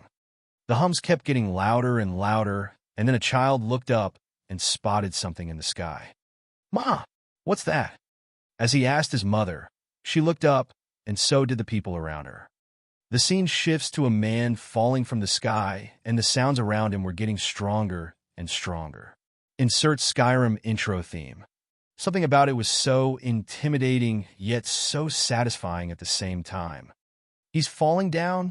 One of the crowd spoke with an ashen expression as they expected a messy scene to unfold, and on that note, many started to stay clear from the main yard of Castle Dower. "By the gods! Someone do something! Bring the mages!" General Tullius shouted, but then he immediately remembered Alina, who was famed to be a mage, and looked at her wanting to say something. "He's fine." However, she seemed totally okay with the scene she was seeing. Eventually, the deep humming turned into strong music which pumped the atmosphere with manliness and mysterious power along with orchestral music. The man falling from the sky was descending at an incredible speed that friction started to form flames around him, and his momentum only got stronger with the music intensifying between epicness and even more epicness with a sprinkle of extra badassism. Almost the whole city saw the man coming from the sky with a trail of fire, and he seemed in total control of his fall, aiming himself right to the center of the castle, and with a booming noise, a cloud of dust rose. The light of the sun was angled to shed its light on the newcomer, and his silhouette manifested a few feet above the ground. The dust settled as well as the music, and the man wearing the iconic horned helm finally appeared to the public eye, standing on a boulder rather than in a crater from his fall. Yet no one was sure if there was a boulder of this size in the castle's yard before. The stage was set in the most cinematic of ways, as the Dragonborn made his official debut, with the Imperial forces and present opening his way through the amazed and horrified crowd that was gathered to witness the purification of the godly artifact. The man descended the boulder with smoke rising from his skin and armor, which looked rather rustic and old, as if made of studded and poor material. Still, it kind of felt iconic. "Who in Mara's name are you?" General Tullius was surely irritated by the show, yet he could take a guess of who he was facing. "I am Dovahkiin," replied the Dragonborn in his hoarse voice. "I suppose that means Dragonborn." General Tullius eyed the man up and down. Tall, long brown hair, light beard, blue eyes, Nordic accent. If it is not the most Nordic specimen ever. "I am first-ranked General Tullius of the Imperial Authority of Cyrodiil. I would say it is a pleasure, but the way you came into my castle, just now, is unofficial," and General Tullius started speaking in a haughty imperial tone, but the Dragonborn cut him right away. "Firstly, whenever I am called, I consider myself invited unless you were calling to waste my time with your imperial nonsense." The Dragonborn talked in the most imposing of tones and continued. "Secondly, we had the pleasure of our first meeting months ago, General. Whether it is the fact the Dragonborn was hostile to the General, or the fact that they met before were enough reasons for someone to demean the Imperial authority this way, the crowd started to think that the Dragonborn has a hostile stance towards the whole Imperial regime, which makes a problem between him and everyone present in this place at the moment." While the General felt the same thing, he was more curious about what did the Dragonborn mean when he said that they met once before. "Enlighten me and speak of the first time we met," the General said, trying to pin down any interesting event in his mind. "Helgen," the Dragonborn said, causing everyone, including the General, to instantly hold their breath.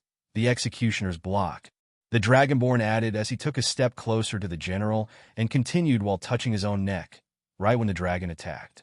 This was one of the biggest WTF moments in the entire history of the Empire. Who would have ever guessed that the man who was supposed to be the hero of Skyrim and all Nords and humans was just a second away from being beheaded by the Empire, who was trying to reel him in with favors? The General was looked upon by various gazes of anger and gloating, especially from Solitude's court, who seized the opportunity right away. Then I'm sure the Empire is willing to make amends for such a mistake. It is inadvisable to have grudges at the start of a relationship between Skyrim's hero and the Imperial Legion. Thane Breiling immediately butted in, then looked at Jarl Elisif. I am sure the Jarl of Solitude agrees. Elisif was caught a little bit off guard by her retainer's actions, especially when she was a bit absent-minded, but she nodded immediately. Sure, of course. While she was about to recollect her thoughts and say something, General Tullius interrupted her. "I'm sure whatever criminal record our friend here has, we can simply scratch the records and call it a day." The General recovered from the surprise of the fact that he ordered the Dragonborn's death once, and imposingly made an offer to scratch the criminal record of the said hero. "If you were insinuating I was some sort of Stormcloak affiliate, I'd hate to break it to you, but you Imperial lot has caught every single creature who walks onto that day. I assume you hate loose ends." The Dragonborn reversed the claims of him being a Stormcloak before it was even based on the fact of him being in Helgen. "Then I am sure whatever wrong you have done is forgivable." The General still tried to find fault in the Dragonborn's background. "Just cross the borders from Cyrodiil," the Dragonborn replied. "The borders were closed. Of course we find it illegal to cross the borders secretly." The General played the closed borders card without care. "Banning Nords from entering their motherland? Bold claims, Imperial." The Dragonborn, however, played the race card. "All right, that's a pain in the ass." The General rolled his eyes, not accepting to give advantage to his opponent, who played the card which even the Empire loyalist Nords can't refute against. "If the gentlemen are done greeting each other, I suggest we get down to the matters of the gods and not keep them waiting."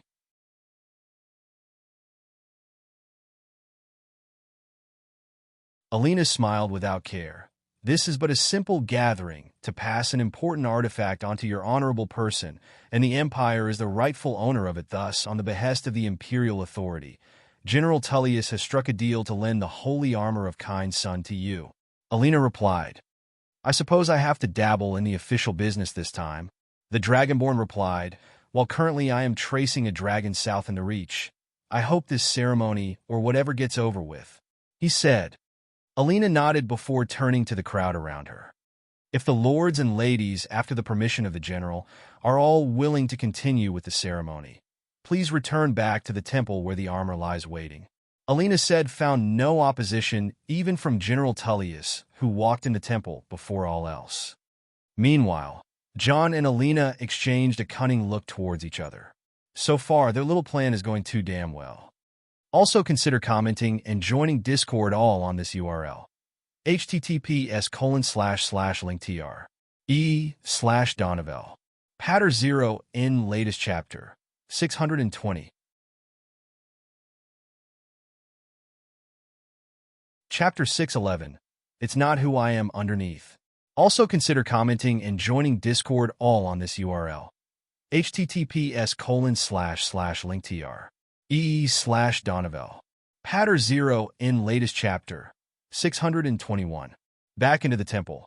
The scene was replaced by angry priests to stern legionaries guarding the armor from all sides.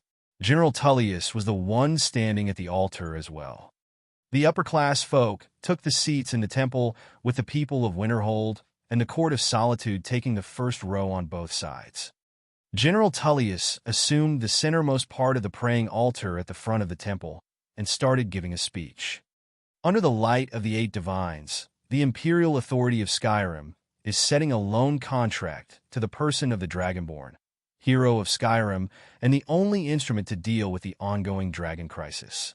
As long as the dragon crisis stands, the loan of the Lord's mail armor stands as well. As all loans stand with interest, the only interest that the imperial authority of Skyrim has is the immediate elimination of the current dragon crisis in order to set Skyrim back to the current of peace. While that is our major interest, we also want to emphasize the fact that wearing this armor means friendship with the Empire. Any sort of action against the empire of the wearer of this armor should bring about the wrath of the 8 divines on its wearer, and so the wrath of the empire and its glorious legions. With those conditions said, the Empire and the Elder Council have given the imperial authority of Skyrim the power to assign this piece of godly artifact into use by a suitable champion who proves his worth and ability to honor the agreement. May Akatosh bless Cyrodiil, Skyrim, and their people. With a long, intimidating speech, General Tullius briefed the people of the contract that will be set between the Empire and the Dragonborn. Those who understand it may find it very interesting, so to speak. First, the Empire wouldn't force the Dragonborn to join its ranks or act hostile towards him.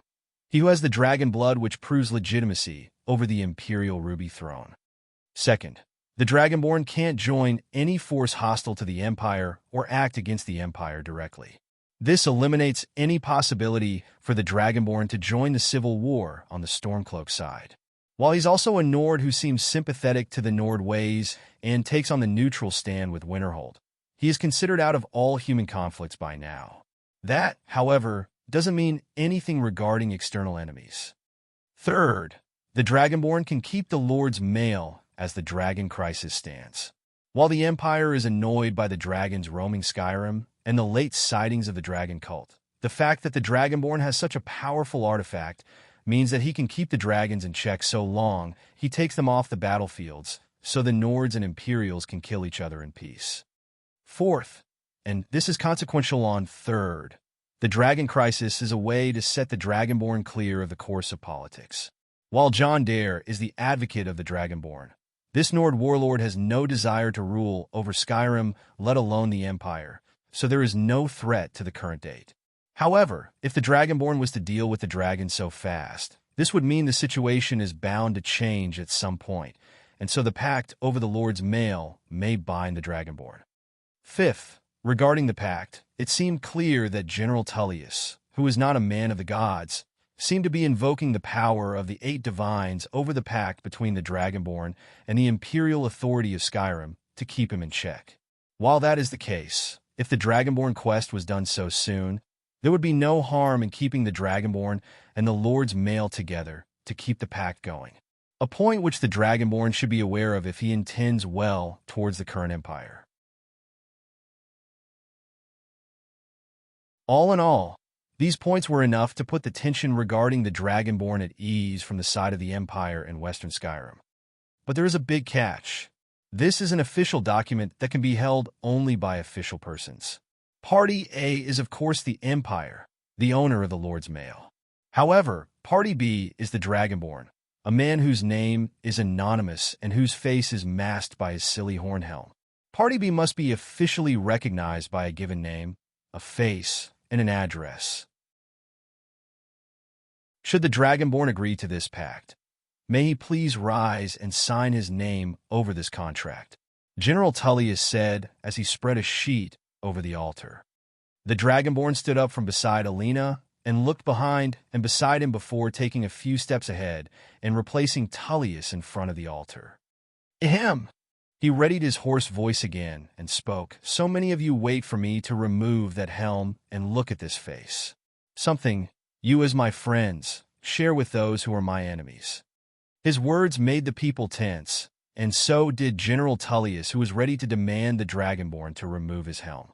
Sir, this is important for the contract. Legate Ricky, from behind the general, tried to convince the Dragonborn to remove the helm. This helm is not for you, dear sister. The Dragonborn replied, it is to protect the people we care about. His deep words in that hoarse voice struck deep. The general looked around with unease to see all the Nords and the Imperials present start feeling concerned for his words. I want to answer more concerns regarding the dragon crisis, for you dear brothers and sisters to put your minds at peace. He kept talking without picking the quill to sign the contract, which meant he had no intention of playing this game by Imperial rules. He's as much of a wild card as he was feared to be. One of the men present tried to raise his hand to ask something, but the Dragonborn continued. I already know what your questions are since I am always hammered with them wherever I go. He said, first, my official name is Dovahkiin. I know it is a shock, and it is not the name my parents gave me when I was young, but as you can tell, my childhood wasn't normal. When I was aware of my place in the world for the first time, I was so shocked to the point that my old name could no longer work. I learned that I am a Dragonborn, a shred of Akatosh, who is the dragon god of time. You can't live in peace with such a thing embedded deep into your soul. You will make enemies and friends wherever you go, and many friends did I lose. It led me here in the end, at this very spot, and among those friendly faces. Aside from who I am, what I am up against is nothing simple. The dragons are as much as I, born of Akatosh. While I share their blood and soul, I suffer mortality and death, and we mortals are dying since the day we are born. However, the dragons are smarter and craftier than any of you may think. While they may seem beastly and brutish, their cunning is beyond you, me, and even the entire empire. They are an enemy that predates the entire civilizations we are so proud of. For them to spread their influence, the dragons enslaved men into their dragon cult so long ago, and if not for the Dragon War, when we Nords shouted the dragons off the sky, we would have been enslaved to this very day. However, the old enemy is back in mass, and they're using the same old methods all over again. With the help of the people of Winterhold, we managed to take the fight to the caves and hideouts of the new dragon cult, and we took down 7 dragons to this day and toppled down one of the 4 pillars of the dragon cult, the great dragon Onakindrod. But that is nothing compared to the horror scene in Helgen that day, and General Tullius was a first-hand witness who joined the desperate fight against the great black dragon. The one you may know from the child stories. The Dragonborn chose to take a dramatic silence for a few seconds before uttering the name, Alduin. A state of unrest spread through the room. The politicians of Solitude were the opposite of the word superstitious, and so the name Alduin caused them to fall into a state of disbelief. To all Nords, Alduin is a known figure, especially for children. Take it as a devil figure who became some sort of a boogeyman to scare the children.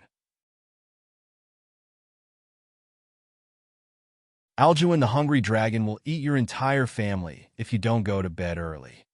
Tell someone that the boogeyman himself is real, and he will feel kind of odd about believing you since Alduin himself should be something above all dragons. If I may, at this moment, a woman sitting next to Jarl Elisif spoke. That is without a doubt the court mage of Solitude, Sybil Stentor. Please. In the ancient Nordic pantheon, Alduin is basically, to put it in a way that doesn't offend our imperial friends, an evil version of Akatosh. Sybil said as she watched many of the legionaries display their detest of the subject. Are we still speaking of that same mythical figure? A not-so-innocent question as it seemed. something that caused the Dragonborn to smile. The very same beast. John nodded. I have been looking deep into the history of the dragon god of time from the Imperial Pantheon, the dragon king of cats from the Khajiit Pantheon, the eagle god of the beginning from the Elven Pantheon, and the dragon of the end of times from the Nordic Pantheon. My findings of the four aspects were truly eye-opening. And that is, think of the flow of time as a river. Then this river forks into many rivers and canals. The dragon god was once a great river, then he broke into those smaller ones. The largest of them is Akatosh, the second largest is Alduin, the smaller ones are the rest of the dragons. The Dragonborn explained. A dragon break? Sybil asked, even among the scholars of the arcane arts. That is still debatable. Surely since there is a way to prove, as those who remember it are just a select few who prefer to keep their mouths shut and not to cause another break. He answered. So with every break, whether we knew about it or not, new dragons are being born? She asked. While that is a very grim idea, it is not far from the truth. Still, the Argonian and the Akaviri beliefs insist that the dragons are wandering spirits who fall to hunger and feed on other divine spirits to attain immortality. This divine spirit they feed on is probably the source river I mentioned before as the origin dragon of time. He answered again. It is like a cycle, she concluded. More of a paradox since you can never see the cycle anyway. He sighed. With the two smartest people in the room speaking at their own pace, the reality became clear to those who listened. Alduin is real. Sybil Stentor isn't denying it, and she is the most knowledgeable person in solitude meaning. Is the end upon us? Asked a man with pale expressions. No, not at all. The Dragonborn replied with all the chill in the world. So what is the aim of Alduin if not destroying the world? Asked another. At first, Alduin was supposed to destroy the world over 4,000 years ago. Instead, he ruled over the Nords and established himself as a god. So, what makes you think he wouldn't do that again? The Dragonborn replied. John was lying at this point. Indeed, Alduin refused his fate to destroy the world over 4,000 years ago and ruled over it instead, but it seemed that the harbinger of the end of time had a change of heart. He is willing to destroy the world this time. Why? The last thing that happened to Alduin was the Dragon War, when the Nords overthrew their masters and infuriated Alduin. As far as he is concerned, he is going to destroy them all by eating the world they refuse to live in. However, once he was cast ahead of time to the Fourth Era, Alduin was still in a state of rage and hell-bent on ending humanity. Sadly, John doesn't have an insider on Alduin's mind. So, General Tullius spoke. You're asking for more assistance?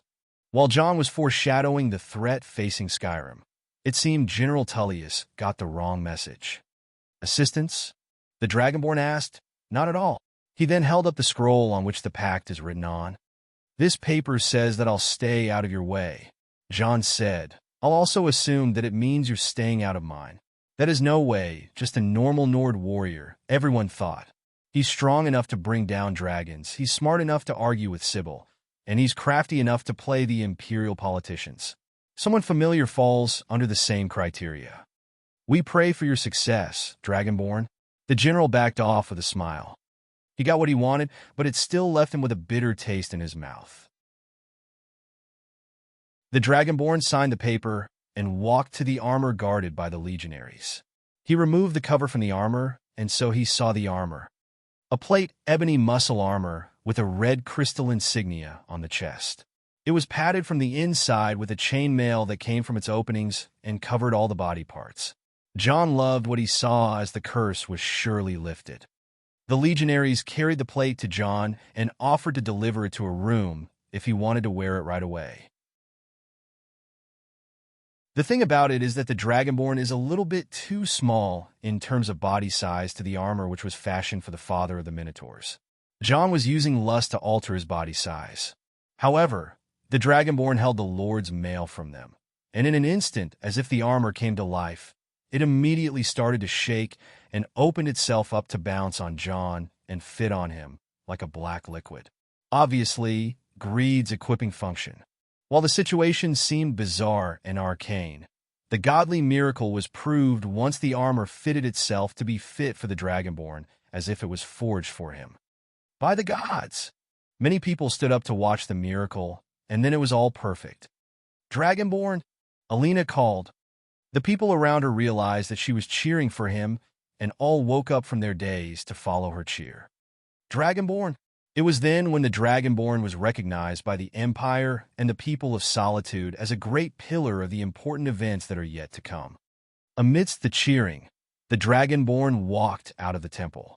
Yet before he set off, Jarla Lissif ran to him. Dragonborn, she called. He looked back at her, and the sun on his back was making his silhouette darker to merge with the ebony he is donned in. You're off to a dangerous fight. You could get yourself harmed. At least tell me who you really are, she said with a face showing sincerity and concern. The Dragonborn had a stern expression on his face, but when he replied, his voice was even more hoarse. It's not who I am underneath, but what I do that defines me. And he jumped up so fast and so high that he was way out of the city just by one jump. At that moment, Alina noticed the blush on Elissif's face. Fucking corny motherfuckering son of a bitch. Alina. Also consider commenting and joining Discord all on this URL. https://linktr/e/Donovel. Patter 0 in latest chapter 621.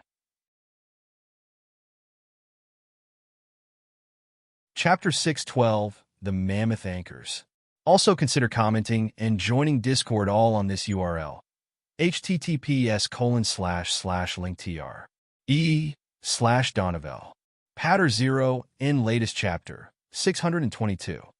The great lift of Alftand descended slowly, and with every gear rotation, the hearts of the men present in the lift began to squeeze like crazy. Are we ready for what's about to unfold? Asked Ivar, a young Nord who had followed John Dare since the days of Neo Sarthel's establishment. Ivar was just a young mason when the Battle of Winterhold occurred, as he was one of the few who managed to get into the recruitment of the Dare Company Corps and become a Dare trooper. While it was a hard road to climb, he became a sergeant in House Dare security detail and followed John and Alina Dare a few times, so he was aware of their shenanigans as well as their absolute annihilation mode. He was also one of the 100 troopers who descended with John in the leading force, which opened the road to the ancient dwarven city of Blackreach. After that, Ivar was promoted to the head of the security in the Blackreach exploration site after slaying a score of Famr and destroying many Dwemer animunculi. But today, Ivar was accompanying John and Wolfer along with many other sergeants down to Blackreach, and everyone was just silent. Today is the day after all. As the lift stopped descending, the whole squad realized that they reached their destination, and when the heavy dwarven gate was opened, the sight of Blackreach was not what greeted them. Instead, it was the sight of a sturdy wall reinforced with dwarven metal that blocked their way. The group walked out slowly through a doorway in that sturdy wall, and what they entered was a courtyard in the middle of a fortified hall filled with many scholars and researchers as well as Famr corpses that are laid on autopsy tables, as well as other workshops working on barely functional dwarven animunculi, and a few labs studying minerals and flora. Ivar always thought that those nerds in robes who would get paid twice his salary are nothing but worthless lab rats kept by the Dares to work on the magic stuff they don't want to waste their time with. But after 2 weeks of establishing this Blackreach station, Ivar couldn't respect anyone as he respects those scholars. Spending this much time underground made a Nord like Ivar miss the sight of the sky just by the first night, thus he would always go above ground every couple of days and instructed his subordinates to do the same in order to keep some sanity in this senseless place. However, some of those scholars were working here since day one, and most of them haven't gone above ground, not even once. Even Ivar felt horrible for them. On the other hand, the construction of the Blackreach hub was a tedious job that consumed half of his sanity, trying to protect the Masons from getting attacked by Famr arrows while facing off whatever Blackreach may throw against them. Among those horrors was one roaming the ancient city from afar and patrolling it extremely slowly. The thing, which is rumored to be a mechanical dwarven god, would make terrifying mechanical grunts and sometimes watch the people of Winterhold while constructing their small fortress without getting close at all. Still, The horror was beyond anything anyone can take, and if not for the emergency escape system, which was used too many times during the first week, people would have died just from the sheer worry they were having. That worry made many insist that the secure stronghold should always be monitored from outside by a standing force of troopers in case anything undesirable comes close. But today is the day where this tense peace was about to end. The one taking initiative is obviously John Dare, who was putting on his new ebony armor and mysterious dragon priest mask before being presented with 2 sealed chests. Wolfer, John's right hand, opened the first chest and took out 2 boots. Boots of the Apostle with ebony plating to fit the Lord's mail. He described before handing them to John's servants who helped John to put them on. Lastly, the thing you ordered. Wolfer opened the other chests and showed it to John first, who had to put up his mask and whistle in surprise. "This is just an overkill at this point," John said. "I had fun designing it," Wolfer replied, and carried out the first gauntlet, helping John slide his hand into it. The second was equipped as well, and John raised them together as the servants tightened their straps. "Can the chef explain what disaster he cooked this time?" John asked. "I call them the mammoth anchors. Each of the gauntlets is made from an entire cold ebony, plating, and orichalcum mail. The plating covers a mechanism of enchanted slings made from the tempered mammoth tendons. On top of each gauntlet is a convertible anchor that you can release or keep suppressed. Each of the anchors is held by 2 chains of cold ebony that are enchanted to extend with range. Alteration at its best, if you ask me. Finally, I added a little extra to the anchors. If you convert them on without releasing them at something, you can use the incredible tension of the mammoth tendons to make them incredibly tense, then link their 2 ends with the chain, and BM, you have yourself an equipped crossbow over your arms." John kept looking between Wolfer and the monster he made with a half-funny face and a half-confused one. "All right, that's too wild even for me," John sighed. "Keep up with the trend, man. You have a gauntlet that can launch projectiles, launch anchors, and extend with chains. Also, it is too heavy that it would back an incredible punch. And that's just the beta." Wolfer made excuses. "All right, let's end it here. I feel like I am winning already," John said, and put back his mask before playing with the gauntlets for a bit. Mammoth anchors, mammoth tusk, and cold ebony gauntlets. Launch/retract anchors. Artillery mode. "So, you never revealed what the Lord's mail is actually capable of?" Wolfer asked. "Let's just say that one divine artifact can put all the Daedric artifact we knew to shame," John replied. "Lord's mail, ebony muscle armor, health regen, stamina regen, resist magic, resist poison. 4 functions are just something so game-breaking that would normally surpass the Daedric artifacts, which usually come with up to 3 functions, and even John-fused artifacts, which can be combined to make 3 functions at max. Aside from that, John had his Krylon mask, which fortifies and resists all the destruction elements, as well as the boots of the Apostle, which makes him fly effortlessly. Aside from the accessories, John was heading into battle with his new favorite toy in hand. "Ivar," John finally called. "Bring it." The sturdiest and heaviest weapon he had was to be used in this battle. A weapon made entirely of metal that 2 men had to carry just to get it to John. Ivar and his lieutenant brought over an oversized polearm with a hammer on one side, an axe's blade on another, and a spearhead on top of them. John's cliffhanger, a durable lump of metal shaped into a weapon just to give John the satisfaction of the weight. John held it up without much bother and rested it on his shoulder while looking at the people around him. "I know you guys have been tense the past few days and overworked as well, but today is the final push. Everyone is getting a raise and a vacation after this, so make sure not to die." That's the spirit." John laughed and looked forward. "Open the gate." Ivar and other sergeants ran to the gate of the Blackreach hub and dragged them back to clear the way to the overgeared John. He slowly walked out with his armor, making an incredible noise, and his squad followed him like a pack of hungry wolves. The outside was just to be expected, beautiful yet dark. While it is still morning on the surface, Blackreach was a place of an ever night that was only illuminated by an array of stars on the roof of this ginormous cave. Millions upon millions of illuminating plants filled the roof with an incredible color that felt beautiful and sickening at the same time. On the ground was a city of marvelous craftsmanship. Marvelous, yet abandoned and dead. What filled it were the cold machines, the hot steam pipes, and the warmongering farmer. At the doorstep of the Blackreach hub, which was stationed in front of Alftan's great lift, was a barricade of vicious defenses, which turned both the farmer and the dwarven animunculi into shreds as the defenders obliterated whatever came near them. Currently, the force of the Dare Trooper followed John again to battle, and their presence alerted all the machines and the farmer in Blackreach. The invasion of the dwarven city in Blackreach was about to unfold.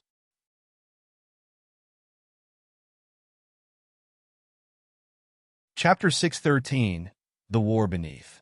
It seems that I wrote 2 chapters and forgot to publish. Silly me. Troopers. John called Advance. For the first time in 1,000 years, the dark and quiet Blackreach witnessed an all-out war that no one of its locals anticipated. The humans who were invading through the great lift swarmed down the stone slope and started a slaughter never seen years.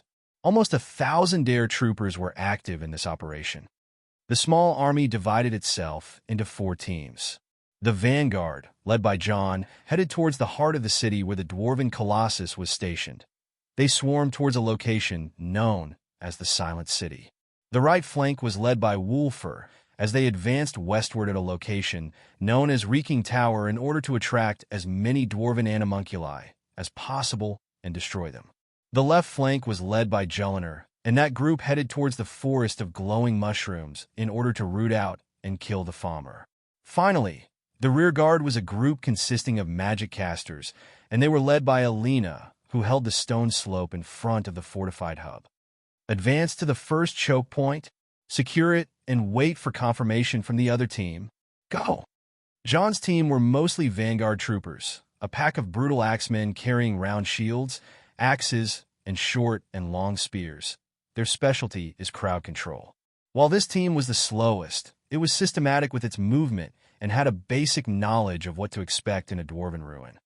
John stood on a storm Atronach bear, as led this party, and pointed out all the places from which resistance shall come. Meanwhile, Wulfur's team was fast-paced but lightly armored. This team carried large weapons carrying simple shock damage enchantments which are going to play a pivotal role in their mission. This mission is to disable as many dwarven animunculi as possible and divert the attention of the animunculi from John's party with their loud and fast movement. The third team was the one Jelinar was leading. It headed south in the dark cavern area away from the dwarven ruins. While this team wasn't all that stealthy, they were completely silent as if they stopped breathing. The troopers on that team were archers, and they were all wearing muffled boots and non-metallic armor. This team was to intercept the farmer infestation in the outskirts of the Silent City. The fourth team, which is Alina's, was the support squad, a role that Alina mastered too damn well. The other side was a menacing enemy, a walking mechanical giant, a machine beyond what is sensible. If it was the large dwarven centurion, which terrorized the dungeon delvers for years, it would have been a piece of cake to deal with if it was only 4 or 5 troopers. But this thing was gargantuan with lots of unknown abilities. The mere sound of its dynamo core made the sheer idea of fighting it seem unrealistic. Who in their right minds would charge towards that thing? John chose the moment to take action to be the moment when the dwarven colossus is at the farthest point it reaches during its patrols, and the troopers would have enough time to blast the number of the enemies around the Silent City and get a chance to retreat and regroup with the others. The noise started to come from the western front as Wulfur pulled the right flank away from the animunculi swarm and activated a chain of rune traps imprinted on the ground by Alina's team. The animunculi are programmed to spot traps and neutralize them, but it seems that during combat, this function ceases to take action as they focus on annihilating the enemy. Like a moth to the flame, Wulfur said as the blast started echoing through Blackreach and hordes upon hordes of dwarven spiders started coming from every nook and cranny to compensate for the losses. On the other side, Jelinar had a game of hide and seek with the Falmer. Those blind fiends had an outstanding sense of hearing, which gives them an overwhelming advantage in the darkness. This advantage was eliminated by Jelinar's silent squad. With their light steps, the troopers took down the Falmer patrols with ease before running into a camp full of Falmer younglings and Shorus insects. To avoid an open battle, the team marked the perimeter of the camp and moved away. A minute later, fireballs descended on the camp and obliterated it to nothingness. This was Alina's squad, as their support role was to bombard things from distance. Every once in a while, a signal would be sent to Alina that a place had been marked, and she would instruct the destruction mages to carpet the locations with fire. The long-range staff combined with the marking spells proved to be outstandingly useful at creating this strategy. Wolfer's team arrived at the reeking tower and scared the location by destroying all the hatches which the dwarven animunculi used to travel. Jelinar quickly crossed the mushroom forest and secured part of the ruins in the shape of a bridge that was utilized to snipe the Falmer on both sides. Lastly, John's team spread through the ruins and dismantled any form of dwarven technology in their way until nothing was left standing between them and the Silent City. "Steel your nerves, men," John called as his group was finally advancing towards the center of the ruin. "Boss, we're too close to the thing. We can feel its footsteps," Officer Ivar called. "Here goes the plan," John called. "There is something in this place we need to secure. Once we have it, you will retreat, and I will stay to face the Colossus."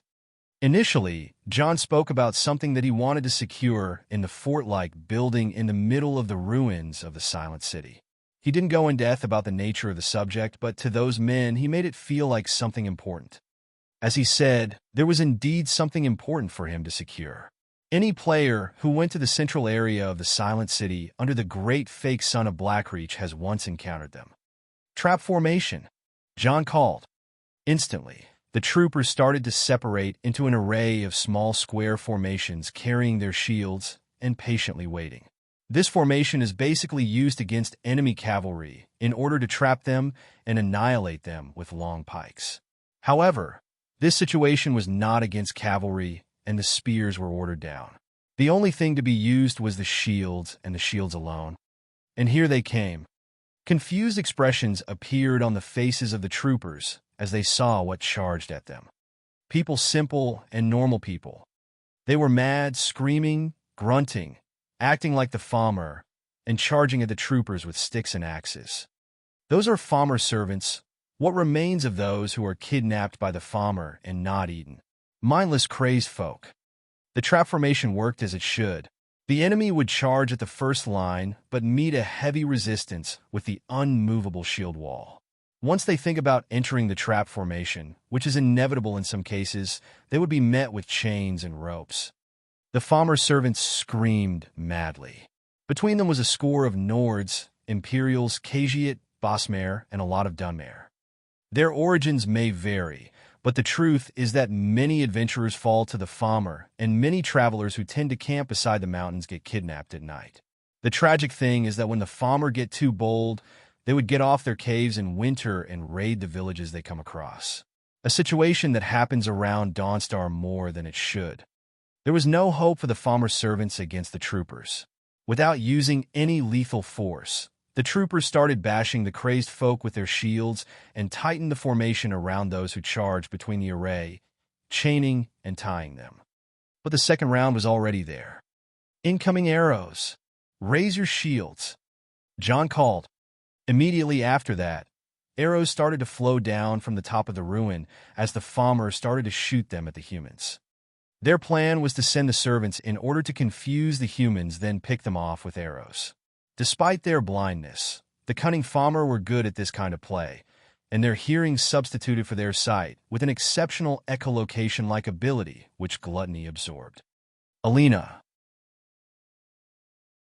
John spoke faintly, and a second later, a barrage of fireballs descended on the Falmer above the ruins and wiped them off. Take the prisoners and retreat. And that was the last command John gave to his men before his battle. Also consider commenting and joining Discord all on this URL. https://linktr e/Donovel. Patter 0 in latest chapter 623. If you find any errors, ads pop up, ads redirect, broken links, non-standard content, etc.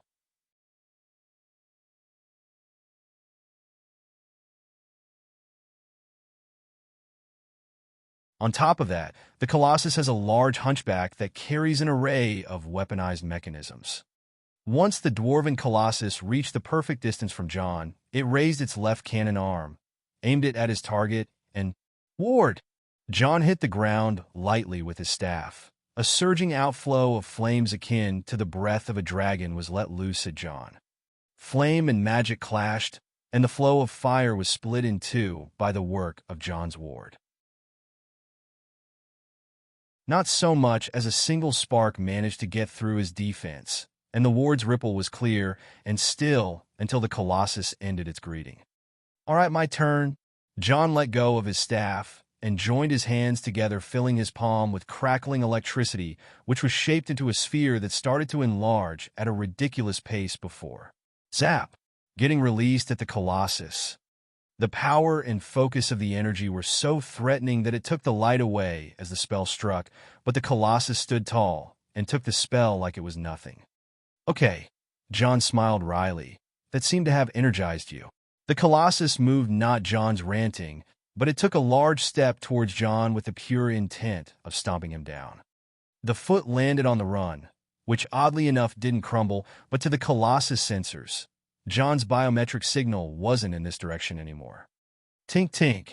A warning signal appeared in the Colossus mainframe as it detected damages in its body frame. The scanners immediately picked John, who was in the direction of the damaged area. But that's gonna hurt.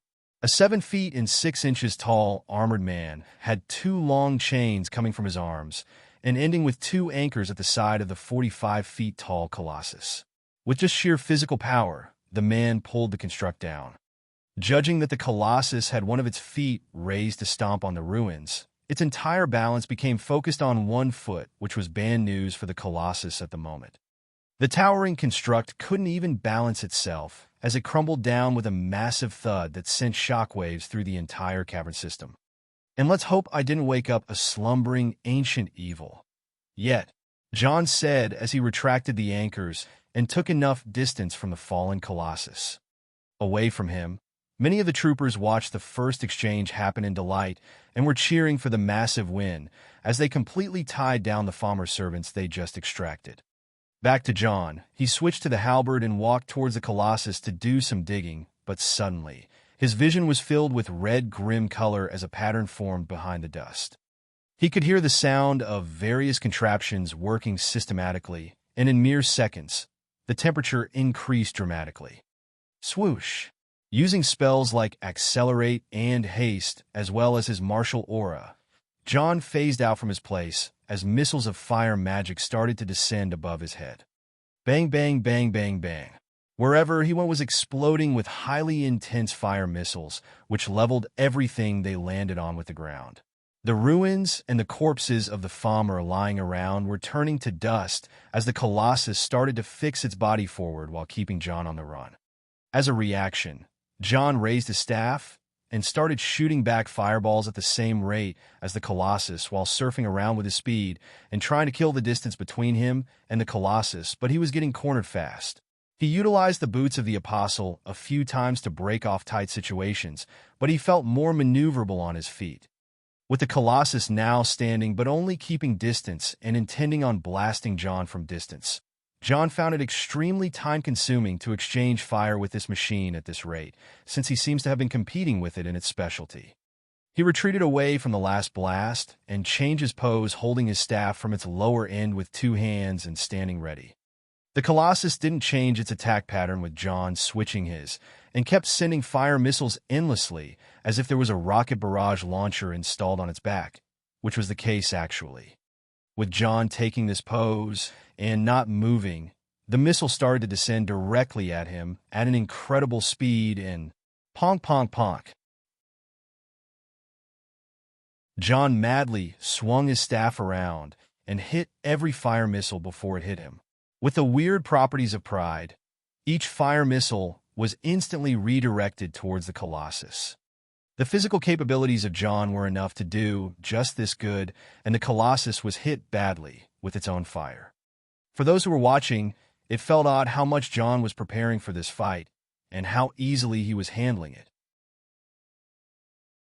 Still, the part John was after didn't come yet, and as soon as the Colossus was stunned with its own missiles, John immediately switched to full offensive as he used the boots of the Apostle to run up and land on the Colossus' back with his halberd in his right.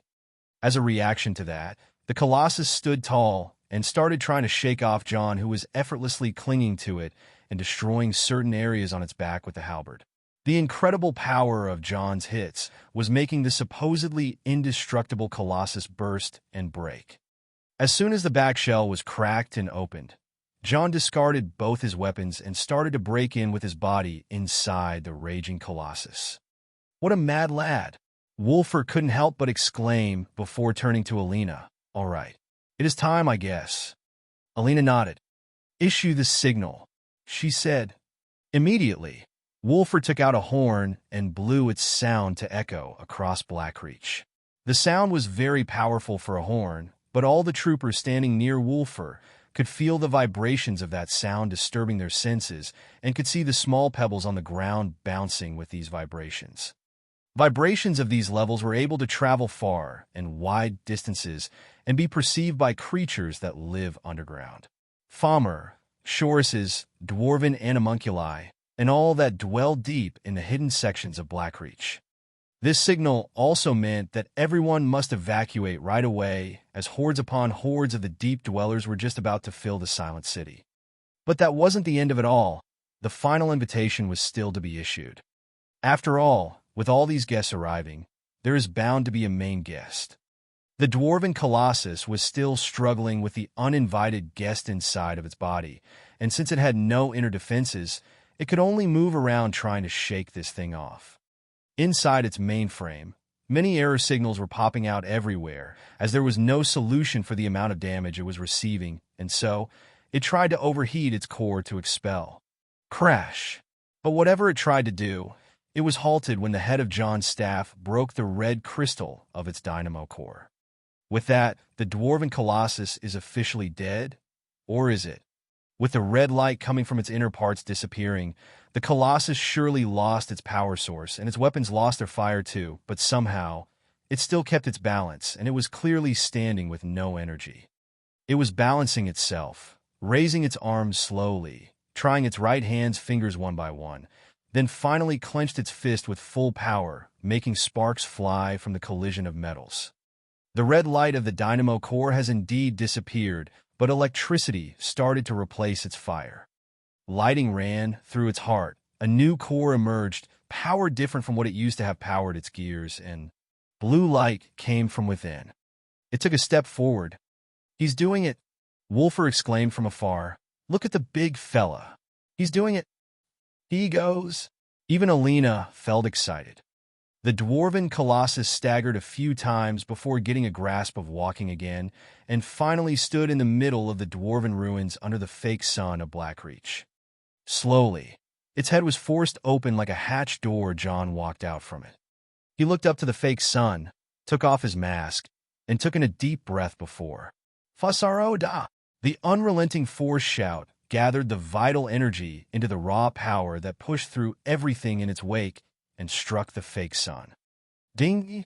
The fake sun wasn't even crushed by John's mighty shout, yet a loud ring came out, and it was way stronger than Wolfer's horn. This was it. John grinned and immediately returned inside the dwarven Colossus. Roar! What followed was a roar far stronger than anything echoed through Blackreach today. The invitation surely worked, and the main guest arrived. Large wings fluttered and created storms in the caverns of Blackreach as a large shadow crossed the caves and landed on top of the ruins. Then words in the tongue of dragons echoed. Jor Lyre, Nunon Yal, Ark Gol, Zuyu Karav, Nid Dilfalile. Walos Hiwamezei. A strong voice shattered the stones with its echoes and filled the hearts of men with horror, for it was an actual dragon. Who am I, you ask? John replied as he jumped back inside the Colossus and closed its head hatch and put the mask on. You can call me Duke Fleed. And the Colossus' eyes lit in blue. Grandizer, go.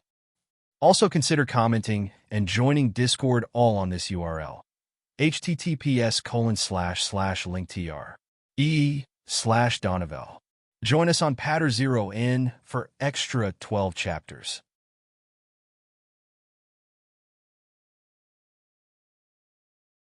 Chapter 615, A Different Scale. Also consider commenting and joining Discord all on this URL. https://linktr.ee/Donovel. Join us on Patter 0N for extra 12 chapters. It wasn't like anything he ever saw before. The dragon exclaimed deeply in his thoughts and realized that his ears were tricked. The sound, of course, it can't be them. It can't be the dwarves. For all he knows, the deep ones haven't appeared for years as he slumbered. Years, eras, eons. He, who is a dragon, a creature whose essence is based on time, chose to wait in a long slumber until the time comes and the dwarves return. Among his kind, he was the one who preferred to dwell and to yearn the most. The Dark King of Fire, Volthurial, was the kind of dragon that preferred caves, subterranean areas, and dark places. He also quite liked the volcanic activity deep underground, and that was something he shared with the dwarves. But that's too long ago that he even lost the concept of time. Seeing that it was a human who was messing around with the toys left by the dwarves, Volthurial could only display his anger and lash out towards the man who was standing on top of a broken dwarven colossus. But the man was swift and smart, so he jumped into that head of the colossus and fortified himself inside. Not that it would matter anyway. The moment Volthurial's fire breath touches the colossus, the man will be cooked alive. Why, well, Torshul. Volthurial wasn't a merciful soul, and his fire breath was on a totally different level compared to other dragons. His fires had a hint of darkness, and he was very confident that he could melt a mountain with his breath alone. However, that confidence only lasted until John shattered it thoroughly. Inside the Colossus, John was in a state of total focus as he finally managed to draw out the King of Blackreach. His staff, Pride, was held backward as its head was now replacing the Colossus' core, and John chugged on a high-grade Magica potion to keep its regeneration all-time high. With the head of the staff as the core, John was easily able to take control of the Colossus through power and fate. The magic of Pride alters probability, and so it found its way inside one of the most complicated circuits of a dwarven machine. This strange reaction caused the Colossus to respond to the power of its new core and to ultimately submit to the master of that power, John. And for the first time in thousands of years, the power of a dwarven animunculi displayed itself in the blue, ethereal color of Magica, rather than the usual red grim color. Even the power wielded by the Colossus changed from fire to pure Magica and lightning. The Colossus and its pilot John faced the dragon's breath with an innovative answer. With the ability of the left cannon arm of the Colossus, John amassed a high flow of Magica and created a burst of electricity that traveled like a missile facing the dragon breath and exploding to release a high amount of Magica that blew the dragon's attack away and caused it to be stunned. John didn't wait for the dragon to recover, and with the right arm of the Colossus, he punched a large piece of the ruin, causing a big chunk of a pillar to collapse before shooting another magical burst of energy at it, which made the large chunk of stone fly straight at the dragon. Volthurial was still recovering from the unexpected counterattack, but seeing that large stone flying at him put him in a rage mode. He didn't cower from it, and with tremendous physical power, the dragon decided to use his horns and ram the large rock out of his way with his head. Using his legs as a base, Volthurial managed to display his physical might to its max before redirecting the rock to the side effortlessly. This fancy move, however, came at a cost he did anticipate. The Colossus didn't just send the rock at him, but also moved after it, and with a raised fist, the punch landed on the dragon's head the moment his balance was shaken the most. It was easy to imagine how two beings of equal size fought, and how strong the impact would be. While some imagine large beings who fight each other to be perceived as slow and colossal to the smaller beings surrounding them, these two have already made this small exchange in a couple of seconds, and they moved just to destroy. While the punch of the Colossus was effective, Volthurial managed to counter right after, and with a body spin, the dragon struck the Colossus with his tail, causing obvious damage to the already damaged metal giant, but John was grinning at that moment. In a real fight, you don't turn your back to an enemy. He was already aiming the left arm of the Colossus at the dragon's back and fired another burst of energy. Now hitting a dragon's ass with such an attack was indeed painful to the beast, and so both humiliating and aggravating. While the dragon was forced away by the last attack, he used this force and spread his wings to spin in the air and flap towards the Colossus, attempting a spear attack. John made the Colossus do a risky move, and instead of receiving the attack, he slowly attempted to make the Colossus jump sideways while aiming the left cannon arm at his movement's opposite direction and firing towards the high ruins. His calculated move created two effects. First, the recoil of the left arm cannon is simply insane that it would take the entire body weight of the Colossus to keep it from toppling over. Thus, as he jumped with the Colossus, the recoil boosted his evasion out of the dragon's way. Second, the ruins he aimed at collapsed and fell towards the rushing dragon, who was rushing with a blinding speed. John didn't end it here, and started weaponizing the weapons at the back of the Colossus, causing a huge arc of electricity to run through it before a burst of multiple magic missiles flew in blue arcs and descended on the rubble that fell on the dragon. There was another dust screen blocking vision, but the magic missiles descended like live bombardment and obliterated whatever was standing. Roar! John didn't know from where did this roar come from, but he was shocked beyond his senses.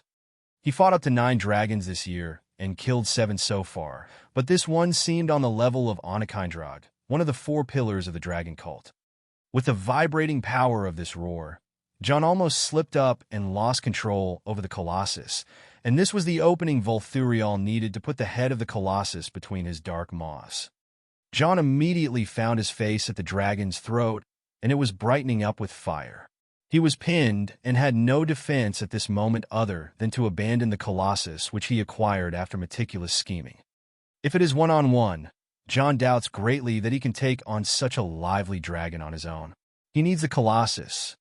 With the right arm of the Colossus, John managed to grab the dragon's upper jaw, but the left arm of the Colossus was a full cannon and had no hand and fingers, thus it made the situation a lot more difficult than it would be.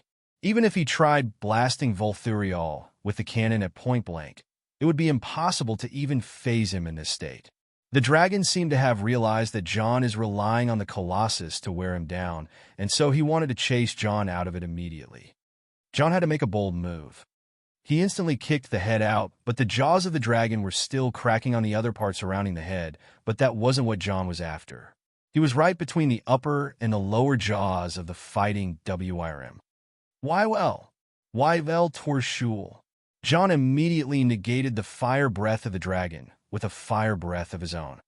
The power of John's shout was surely powerful, but the impact of its flame wasn't what pushed Volthurial back, but rather the shock from the human shout. It flew back immediately and kept eyeing the man from a distance. Jor, Dova.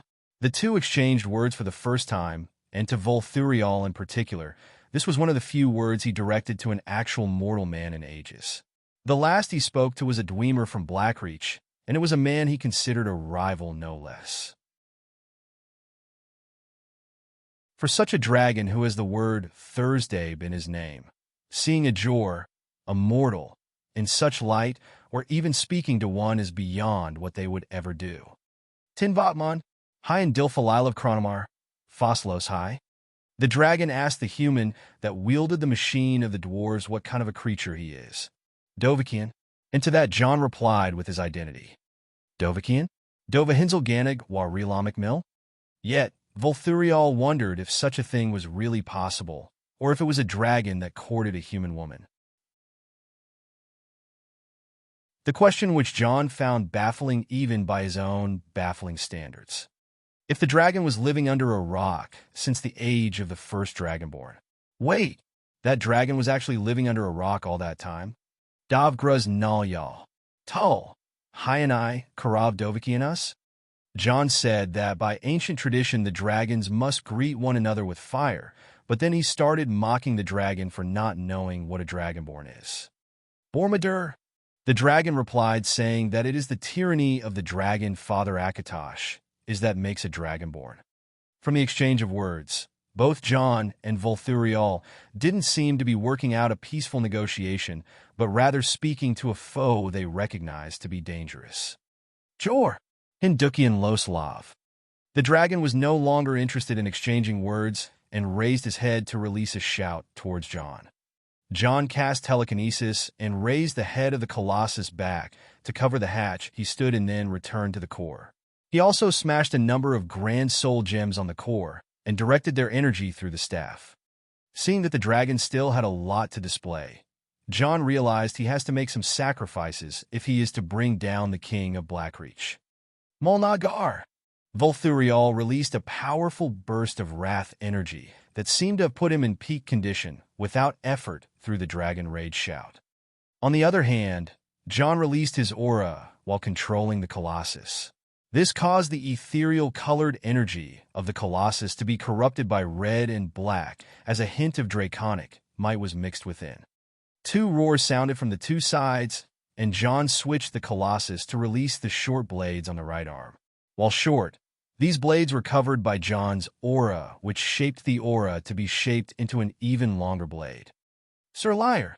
The dragon charged ahead towards the Colossus, but John still had one last surprise for the WYRM. Would not KST. The Colossus moved faster than what it ever could before as it raised its blades at the dragon.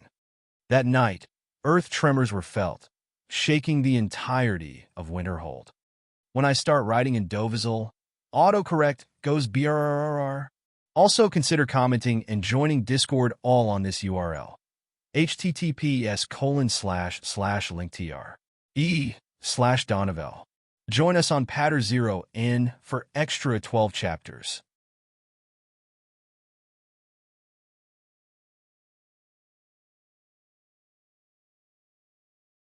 Alina knew just that since she was in the fight 10 seconds ahead of everyone else. Those 10 seconds were enough to crown her as the queen of merciless spoilers. And he's reborn from the flame, she said with a smile filled with awe. The scene in front of the eyes was that of an explosion growing larger and shaking the cave. Even to Volthurial, the explosion was much bigger than what he anticipated. What was going on? Why were the flames growing? And why are they taking form? A roar came from deep within rather than the sound of an explosion. The flames exploded, then imploded back into form over the remains of the Colossus to form something completely new. Lies! Even Volthurial couldn't help but feel baffled and speak in the mortal tongue. Lies! John's voice sounded, I told you before. The Dav greet one another as Dav. What's with the half-hearted attitude? John walked on the flames which took their final form, and in his hands were two parts of a torn magical scroll. This was one of the scrolls Nirina gave him when he returned to Skyrim. And what's the spell? Both John and Nirina prided themselves on their love for conjuration. This, of course, is a conjuration spell, one that is good enough to shock a dragon. Conjure Flame Dragon Atronak. What is that? Wolfer couldn't help but ask. Master Nirina has servants in Oblivion as well. Alina replied, Remember John and Zykel, the Daedric Titan? Yeah. Master Nirina has a flame monarch Atronak that I witnessed her conjure once. However, I didn't know it could be turned into a dragon unless you combine Nirina's ability with John's aptitude. 2 dragons, 1 Dragonborn. John was hellbent on overpowering Volthurial. There was no honor when absolute beings like those gathered in one place. Mortal, Volthurial called in a sound and calm tune. You think this poor imitation of a Dova is enough to match the real thing? I think not, John replied, nothing matches the strength of a real Dova. Luckily, nothing matches its pride either. What do you mean? The dragon asked. Simple. In front of this poor imitation, you would be shamed if you retreated or tried to live to fight another day. All you'll do is to prove to your own ego that you're a superior being that can defeat a poor imitation. While doing that, I'll slay you plain and simple. And if that doesn't work? The dragon asked as it loaded itself with more arrogance. Don't worry about that. I have more poor imitations for you to play with. The moment John said that, a huge boulder came flying through the cave hurling towards Volthurial. The trajectory was obvious, but anyone with transcendent senses like a dragon can accurately predict where it will land, and Volthurial didn't have to move since it was basically not going to hit him. The boulder landed and everyone looked at it before turning to the direction it came from. Work on your fucking aim. John spoke every word with clear vexation as he yelled at Zykel. Sorry. Why well Torshul.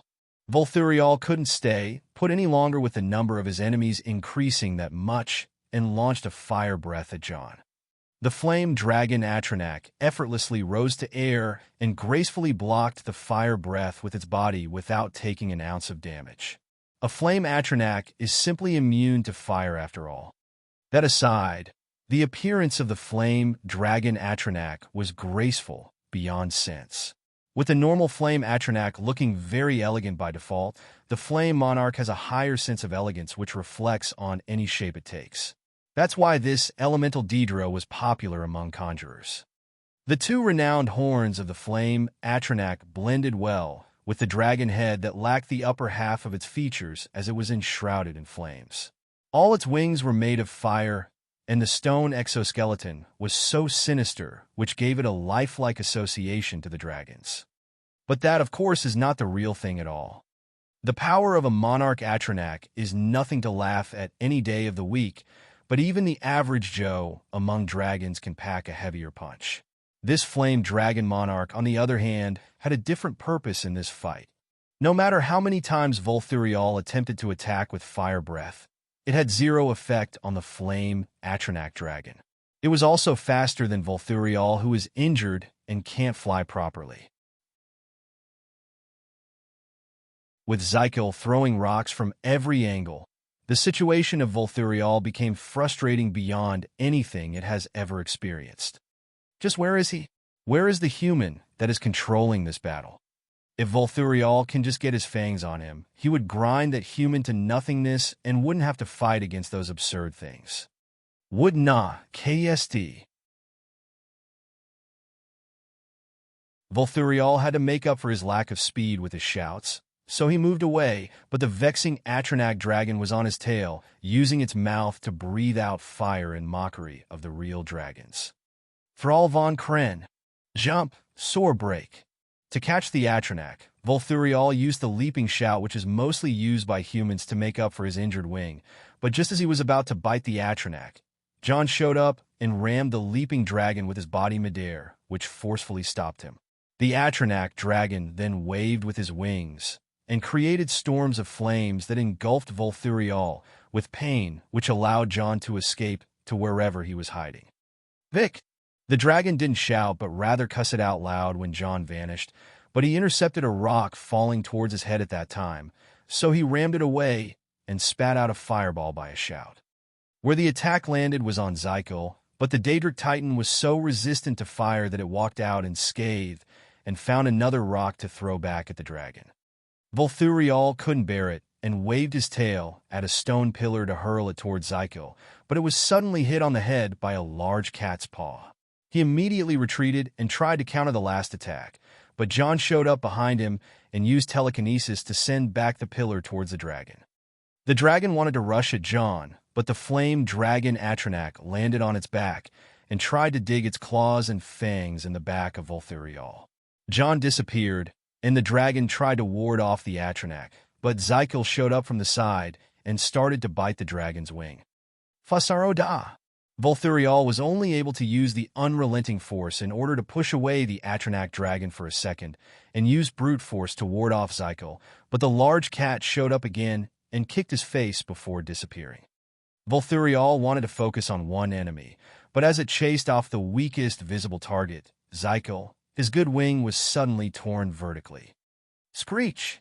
A deathly scream followed, as the dragon experienced a dreadful coldness for the first time and watched as a giant, made of bones, dragged a large bone blade off his wings. The sin of wrath, Odiko, waved his blade once again, but Volthurial barely evaded, or so he thought as he found the blade elongating to hit him badly.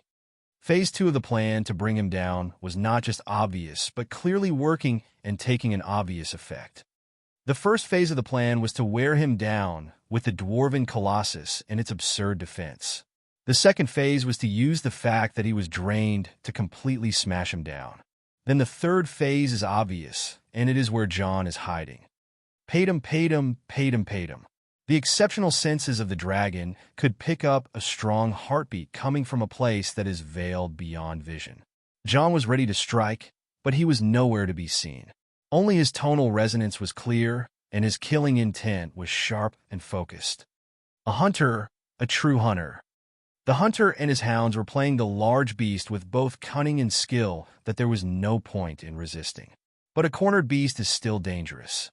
There was this stage that John was aiming for, and it is the best time to strike. And here it came. Roar. The dragon fell into a frenzy. Without much care about his wounds or preserving his life, he had to go all out. He swung its tail and brought down the dragon Atronak. He used his torn wings to push away Wrath. He threw his body with all its weight on Zykel, and he tried to use his fire breath at the large cat, but she was nowhere to be seen. Volthurial looked around with rage in that second and felt as if his frenzy was almost working, so he called, "Jor liar, Bo Ark Luth Zei," calling out John as a mortal and a worm, then asking him to fight face to face was all it could do at the moment. Nothing could quell his rage at this moment more than the sight of the human getting consumed with fire, but at the edge of his vision, he noticed some movement. A small black cat jumped on the rubble and sat on the head of the broken-down Dwarven Colossus as she licked her paws and cleaned her face in absolute calmness. You see, that's the thing about mortals, dragon. They won't play fair, Nefertiti said.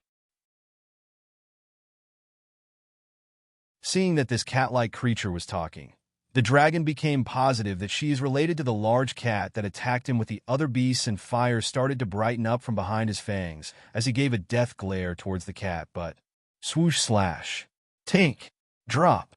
The dragon barely felt his neck, being able to support his body, and all the fire inside him died down.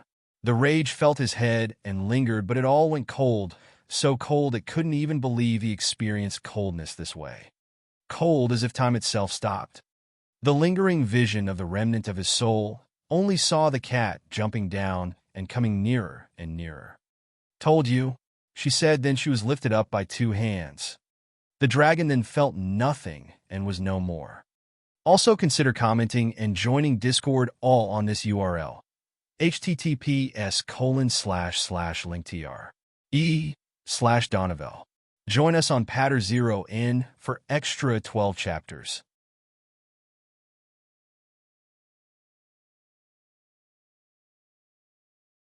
Chapter 6:17 Foretold.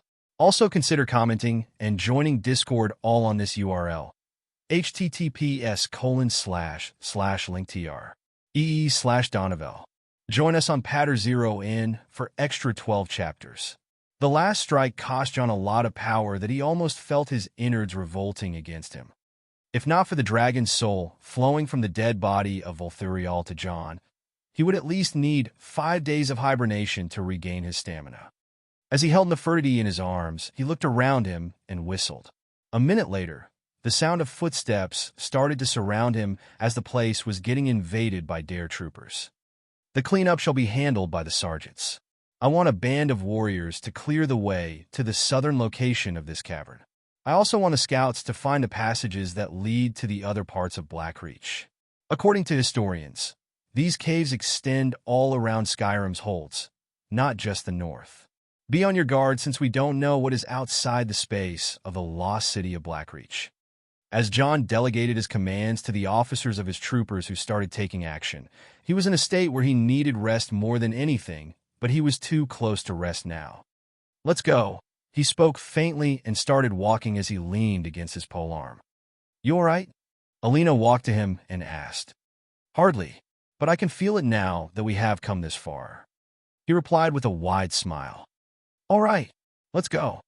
Rather than convincing him to stay, she would rather make him do what he wants fast and then convince him to rest later. He is stubborn after all. Wulfr and Jelliner tagged along, and the five started heading southward to the Tower of Mzark, one of the few known access points of Blackreach. In there, John didn't take action at all, as Wulfr started sweeping any dwarven animunculi or Famr on sight. It didn't take long after that to arrive in a room which nothing could even match its size, or even the size of the dwarven machine dormant within. The moment they entered, they walked in a narrow passage that was blocked by a dwarven metal wall. This wall made John smile upon seeing it, and he advanced forward to reveal that there are two passageways to the left and right before it. He touched the wall and made a clink with his armor against it before closing his eyes for a few seconds and opening them again. "What is that, brother?" Wulfr asked. "The closest thing the Dwemer could achieve to a functioning computing machine," John replied. "Didn't they make things like that before?" Alina asked. "Not of this scale," John replied. "Come on, let me show you how it's done." The group proceeded to the left passage and headed upward with the stairs to arrive at a different part of the machine below. The appearance of the parts above was a complete marvel to the beholder, and it felt like looking at a very complicated clockwork astrolabe.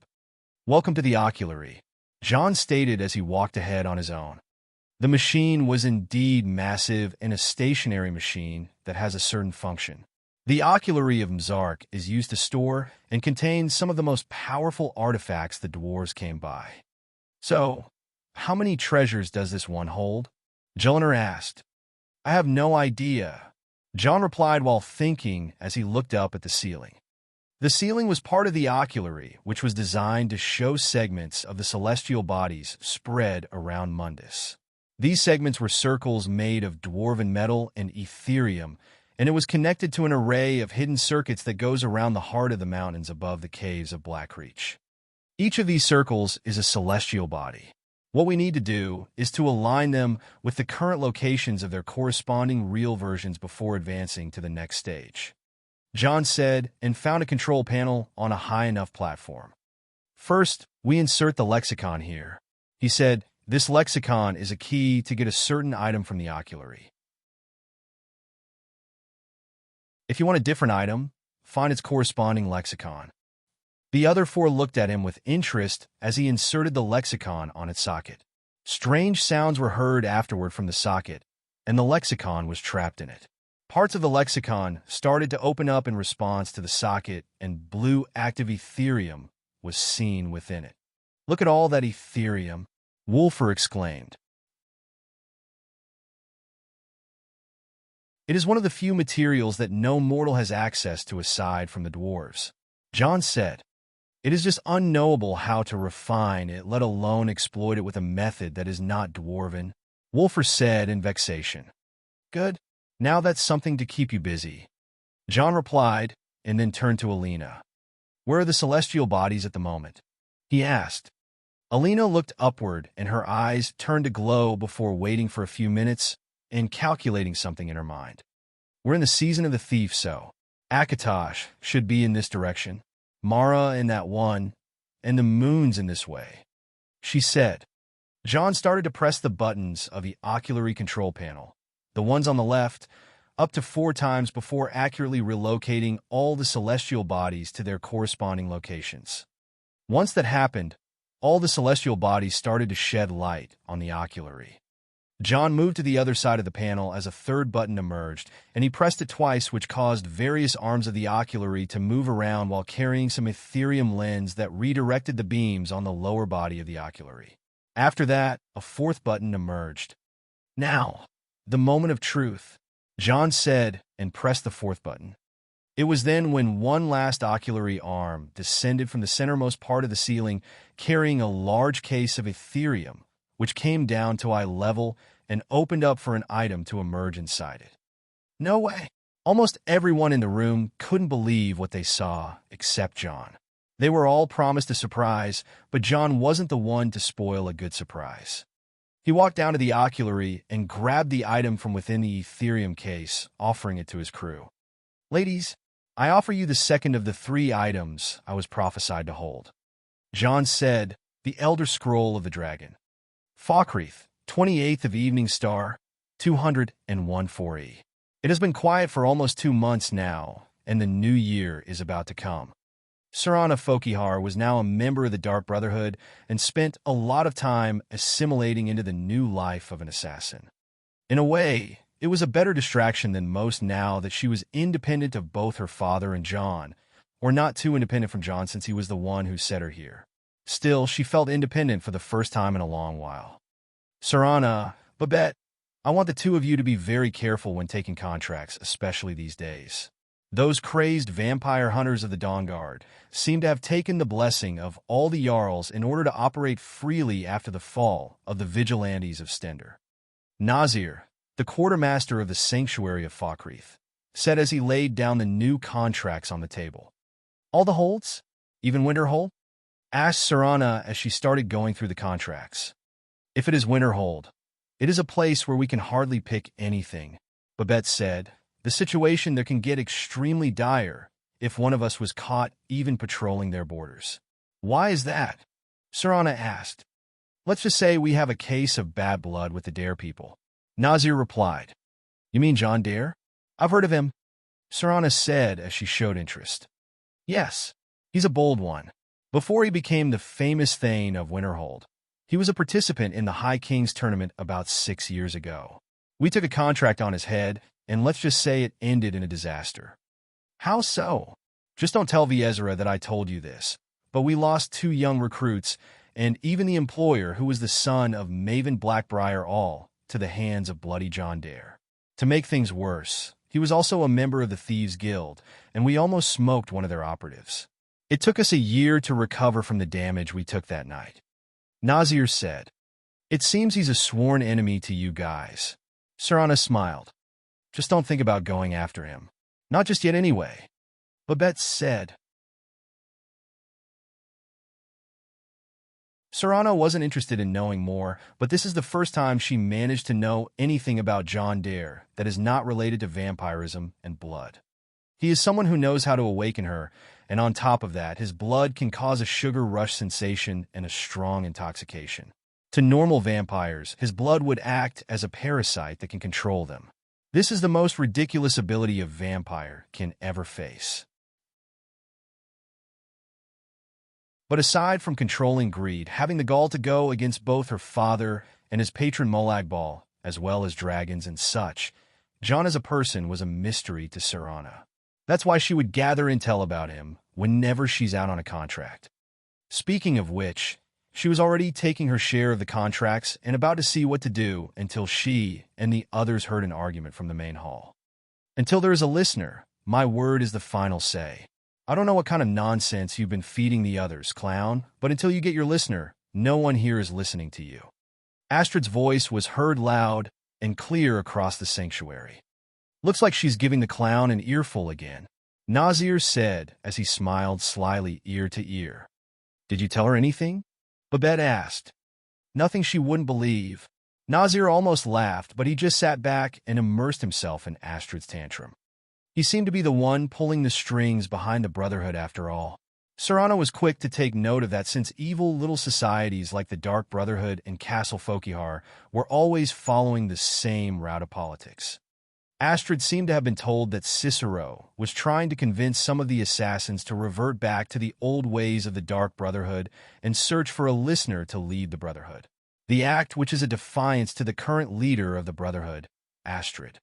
A moment later, Astrid walked into the lobby fuming with rage, and the moment she saw Sarana, her eyes locked on. Sarana, a word, seeing Astrid pick Sarana from all the crowd. The assassins were all alerted, since the new kid in the house seemed to be the one taking the most attention from Mommy Astrid. Sarana followed Astrid to a place where the others can't see or hear, and there, their conversation began. Sarana, despite being a newcomer, you've been doing well. It makes me proud to be the one who recruited you. Astrid said as she was smoothing the air with Sarana. Thanks, Sarana replied in her usual coldness. How was your last contract? Astrid asked. I did what had to be done. Nothing more, Sarana replied. Of course, dear. Of course. And from what my little ravens tell me, you handled yourself quite well. Now, I need your assistance with a matter of more personal nature. Astrid said.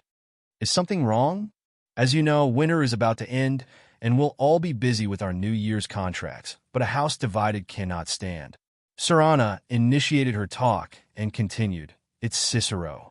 Ever since he arrived, his behavior's been, well, erratic would be an understatement. I do believe he is truly mad. But it's worse than that. He's taken to locking himself in the Night Mother's chamber and talking to someone in hushed but frantic tones. Who is he speaking with? What are they planning? I fear treachery. Sarana heard what Astrid said, and her head started to remember John's words when he told her that she has to wait until she gets involved between Astrid and Cicero. Thus she remained silent. You must understand, if Cicero is turning the others against me, against us, our family would not survive such a division. Astrid said, trying to convince Sarana to help. What should I do then? Sarana finally seemed to comply with Astrid and asked what to do. Dear sister, I need you to steal into that chamber and eavesdrop on their meeting. It'll be no use clinging to the shadows. They'll see you for sure. No, you need a hiding place, somewhere they'd never think to look, like inside the Night Mother's coffin. Astrid said, but that seems so, I don't know, disrespectful. Sarana said, as she seemed against the idea of being trapped in a coffin again. Be that as it may, we have no other choice. You need to remain unseen. Now go, before they meet, and report back to me with whatever you learn. Astrid said and urged Sarana, go, quickly. Hide in the coffin before Cicero and the traitor meet. Sarana nodded and retreated from Astrid before walking away and trying to pass unseen. John told her such a thing shall happen. No matter what, she never expected John to predict the future so accurately.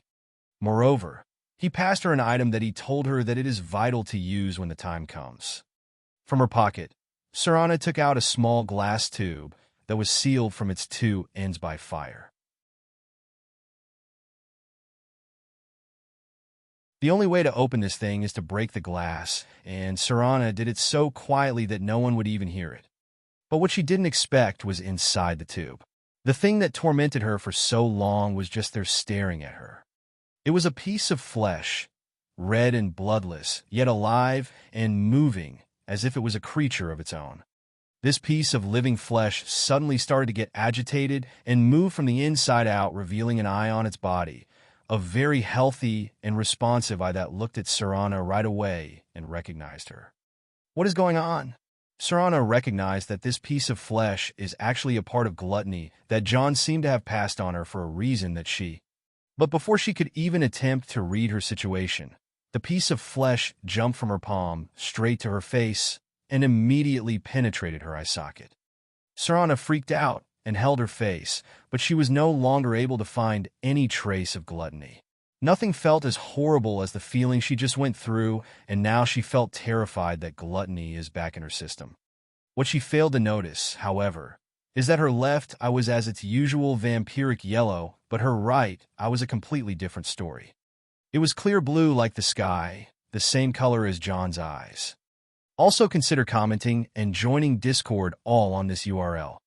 https://linktr.e/Donovel.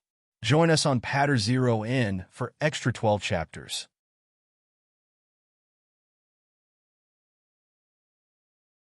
Chapter 6:18, Darkness Rises. Also consider commenting and joining Discord all on this URL. https://linktr.e/Donovel. Join us on Patter 0N for extra 12 chapters. John barely touched the Elder Scroll of the Dragon, and he got a signal from Gluttony right away. He could see through the eyes of Serana and felt what she was feeling. Shit! There was no time to stand on ceremony after this revelation, and John grabbed the Elder Scroll right away. What shit? Jelena asked as she noticed his expressions going wild and distant for a second. Shit finally happened. John replied, long story short, this is the second Elder Scroll we need, and now only one left, and guess what? The key to the last Elder Scroll just contacted me. I have a feeling the key is a she. Alina mumbled. She's my agent in the... See? I knew it. Alina forcefully took away Nefertiti from John and stormed out of the place. Wow, John, you've really outdone yourself this time. Wolfer acted all riled up and left after Alina. Humph. Even Jelena turned away with a haughty face. John was left alone in the oculary, holding a precious Elder Scroll and frowning as his crew just acted up. All right, John couldn't help but be bothered and walk after them while holding his aching body. Even if it is a plot to kill the Emperor of Cyrodiil, family always comes first. While she was under the possession of gluttony, Serana could still move both her eyes and see very normally despite the anomaly she is influenced by.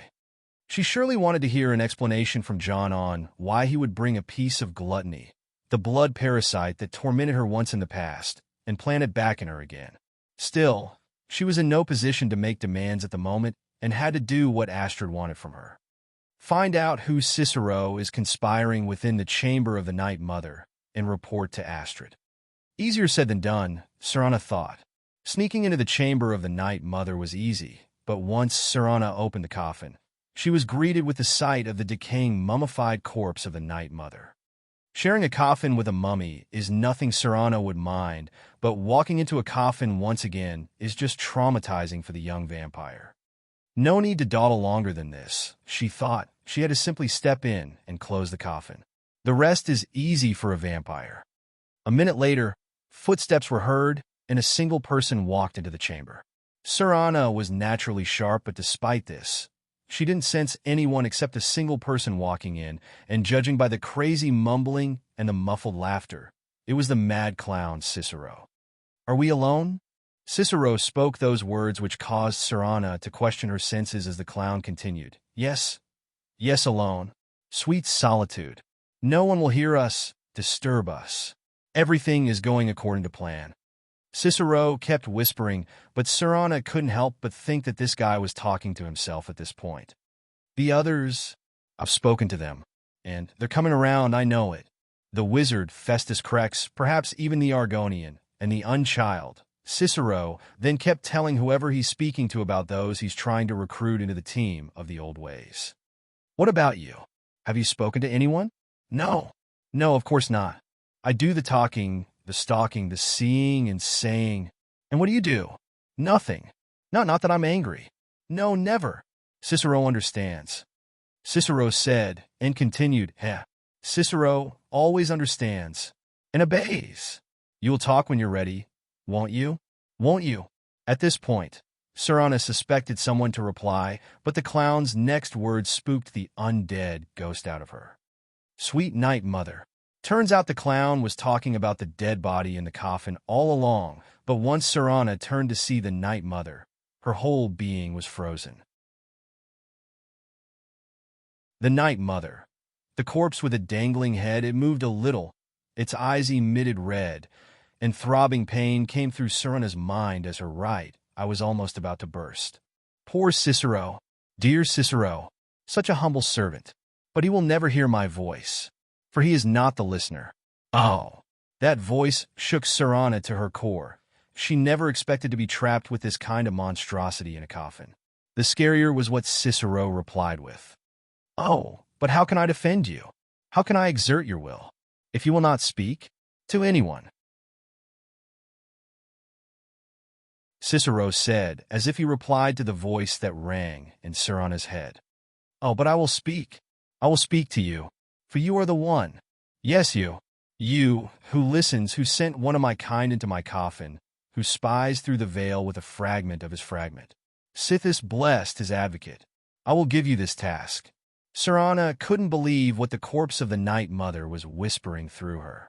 The words of the Night Mother were directed through her to John, who was watching from somewhere far, far away. Journey to Valenrud. Speak with Amon Modier. The Night Mother gave her task to John through Serana. Poor Cicero has failed you. Poor Cicero is sorry, sweet mother. I've tried so very hard, but I just can't find the listener. Yet in the background, Cicero kept wailing and crying. But the Night Mother had one last word to say. Tell Cicero the time has come. Tell him the words he has been waiting for all these years. Darkness rises when silence dies. So cheesy. I hate that line. Serana heard the last of the words passed by the Night Mother, and as if a strong force that took a grip over her body was lifted off her, Serana found herself struggling almost to fall outside the coffin, but she barely kept her feet on the ground as she stood in front of the bewildered Cicero. In an instant fit of rage, a terrifying physical power came from the unremarkable imperial body of Cicero, and with a dagger out of his sleeve he rushed at Serana, grabbing her from the neck and struggling against her to bring his dagger closer. What? What treachery! Defiler, debaser, and defiler. Cicero was speaking with madness oozing from his eyes. You have violated the sanctity of the Night Mother's coffin. Explain yourself. Speak, worm. On the other hand, Serana was barely able to collect her senses after the disturbing experience. Despite her past, she was under the effect of gluttony while acting as a proxy to transfer information from the Night Mother to John.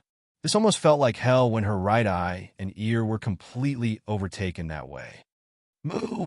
With a single push, Serana forced Cicero off her, sending him flying across the chambers.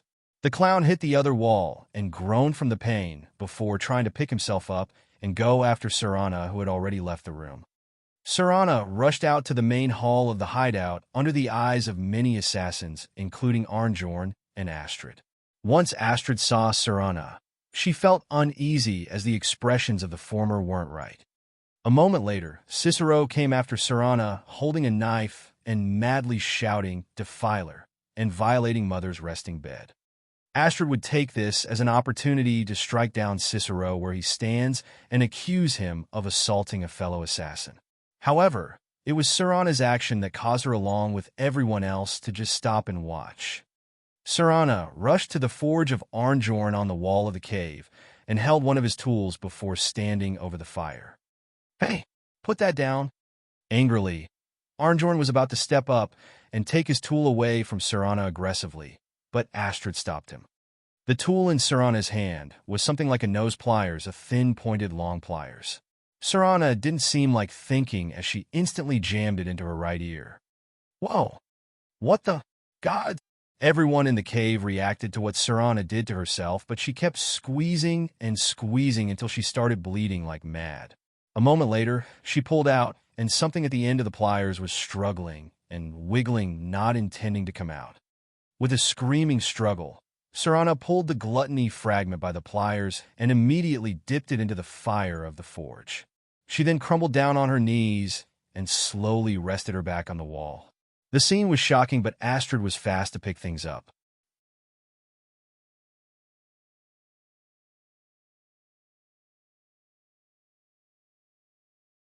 No one here was a half-witted fool. What are you talking about? Astrid asked, but as Serana stood up, she could see Serana's face regenerate after she destroyed it with the pliers from inside. A vampire's vitality is just scary. Serana ignored Astrid's question and knew this was the time she and the leader of the Dark Brotherhood started to go head-to-head. Serana looked at Cicero, tried to say something, but held her ear painfully before speaking. She spoke to me? Serana said. Cicero's expression turned from angry to indifferent, and from it to downright horrified. What? Impossible! The mad clown screamed. Liar! More treachery! More trickery and deceit. You lie. The Night Mother speaks only to the listener. And there is no listener. The words greatly disturbed the assassins present in the scene, but Serana seemed worn down, but she put on more strength as she continued speaking. She said, Darkness rises when silence dies. To most of the members of the Brotherhood, these words are as sinister and shady as any motto the Brotherhood uses, but Cicero's reaction was full on display. She said those? Those exact words. Cicero said as he stuttered greatly. She spoke? Mother spoke? The blade fell from his hand. The clown had tears in his eyes, shaken to the core, and all the way taken by emotions. Listener, Cicero cried as he fell to Serana's feet. You're the listener. I've served Mother well. I have. Alazan can rest now. All hail the listener. With the cries of the clown, the entire sanctuary of Falkreath was gathered around Serana, the supposed listener of the Dark Brotherhood. The old ways of the Dark Brotherhood suddenly made their way back into the Guild of Assassins. This surely is not a new order, but a storm of chaos brewing around the last remaining true assassins. Also consider commenting and joining Discord all on this URL. https://linktr/e/Donovel. Join us on Patter 0 for extra 12 chapters.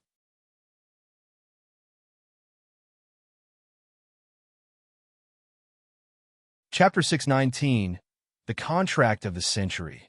Also consider commenting and joining Discord all on this URL. https://linktr/e/Donovel. Join us on Patter 0 for extra 12 chapters.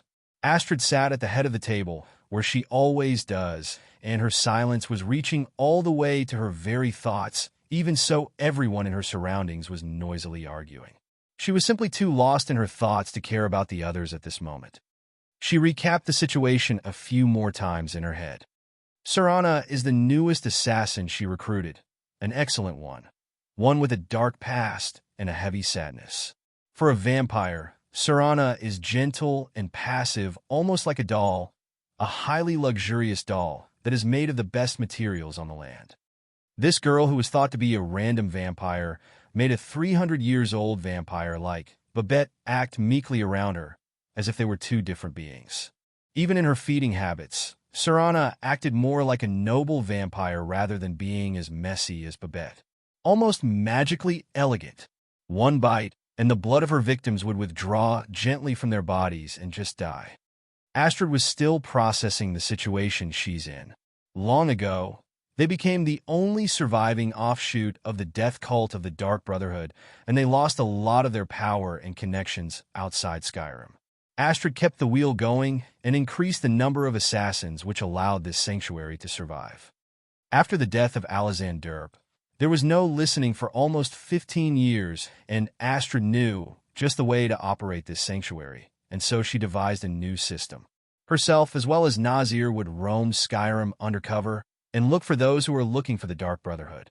It was easier than any would think, since rumors fly stringless between the Nords. Once she marks enough clients, she would go back and distribute the contracts to the assassins. Each of them would take a few clients at the same time, which gives each of them a few months of traveling and contracting. Eventually, and by the end of every season, they would all return to the sanctuary and share what is going on. That was how Astrid managed the assassins without a listener, since she was the acting listener to begin with. She would do her best to gather intel on those who carry on the Black Sacrament and would deliver that back to the Brotherhood. Not even the Night Mother was needed. So why now? Why would a listener emerge? Astrid felt that all that she built was in danger and is going to be undone so soon, so she had to formulate a plan and refocus. All right, quit blabbing, she called out, making everyone in the room drop silent right away. She was sitting down in her seat and appeared as someone who was totally in control despite the storm brewing in her mind. Those who looked at her were waiting for her judgment as the leader of this sanctuary. The appearance of the listener changes nothing, Astrid said. These words were enough to make the entire Dark Brotherhood turn heads left and right and look at each other. The appearance of the listener changes nothing. We are assassins, and we will always be there to deliver our contracts, whether the source is the Night Mother or our outsider sources, Astrid said. Her words were rather crafty. At first, she tested out the assassins' willingness to return to the old creed. She put on a hostile phrase at first to test out their reactions, then swiftly retracted it to not cause any unnecessary opposition. By doing that, she managed to take a look at all the reactions of the people in the room and take note of who can be with her and who will be against her. But we must welcome the return of the old ways. This is a change for the better in our sanctuary. The old man Festus Crack said as he sneered at Astrid. Of course he would do that since he knows all of Astrid's tricks. He's not particularly against her, but likes to be troublesome for nothing. Humph! Astrid snorted. Of course we do. But need I remind you of the state of disorder we have been in the last few years? While we welcome the listener, we need to take care of many loose ends first. Serana is one of us all right, and I am the one who recruited her myself, so I know her well. Serana, are you sure enough of your ability as a listener? What is the meaning of this? The listener is the listener. There is no way the listener isn't sure of her abilities. This is simply the one who retorted badly just now as Cicero. He seemed to be very devoted to the fact that there is a new listener after so many years, and due to the fact that he occupies the position of the keeper, it is going to be even more problematic to Astrid this way, but his words were cut short by what seemed to be music to Astrid's ears. I am not. Serana's words echoed through the hall as she sat all the way opposite from Astrid at the end of the long table. Astrid, who stood over the top of the table, smiled faintly as she looked at Serana with pleased eyes. How exactly are you not able to control being a listener? Babette asked the question that was on everyone's mind. Haven't you seen what happened to me after listening once? Serana asked. Yeah, I wanted to ask about that. Arnjorn seemed curious as well. Well, most of you are oblivious to my past, but in my head, there's more than just one voice. Having the Night Mother added to the mix doesn't feel good to me, so it'll be hard to tell which is which.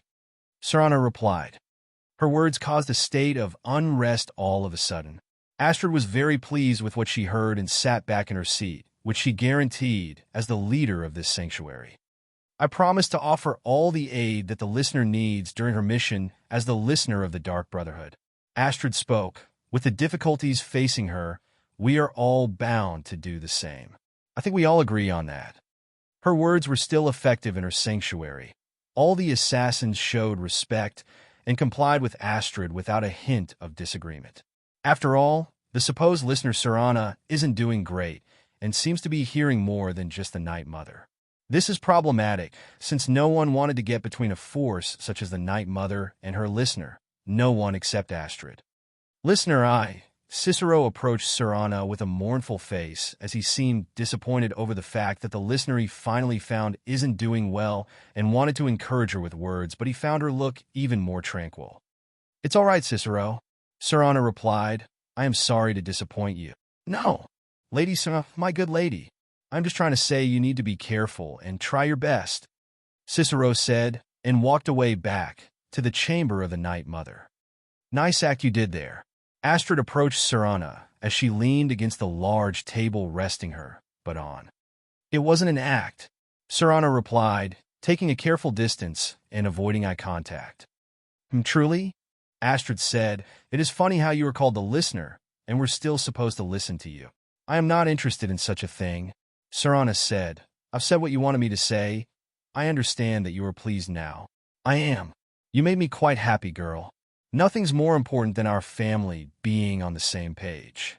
That's how we ran this guild without killing each other for the past 15 years. Astrid stood off the table and walked closer to Serana. I've met the previous listener. Alizan Derp, that's her name. Quite the vicious woman she was. I heard that her end was so horrible that she died ablaze. Horrible, I guess. She was a bitch. Almost smoked this entire sanctuary once. Astrid and Serana had a moment of exchanging words, the same as the one they had before tonight's meeting. Astrid told Serana to keep the listener matter down as she did, as she was told, without being stubborn. So the jester talks to himself. I suspect him to be working with someone and send a spy on him. He turns out to be innocent and you turn out to be the listener. Astrid sighed. That sums it up, Serana replied. Fate is a dangerous game indeed. Astrid said, all right, what was the name of the contract the Night Mother gave you? Amon Modier, near the ruins of Valenrud. Look.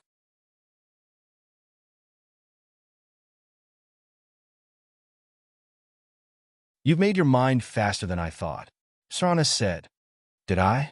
Well, I had the entire day thinking about it, and thanks to the scene you've made, now everyone else knows about it. I'd have kept this thing between the two of us, since I am the leader here, and I won't have my authority challenged by new blood such as yourself, but the others are pulling their weight on this one as well.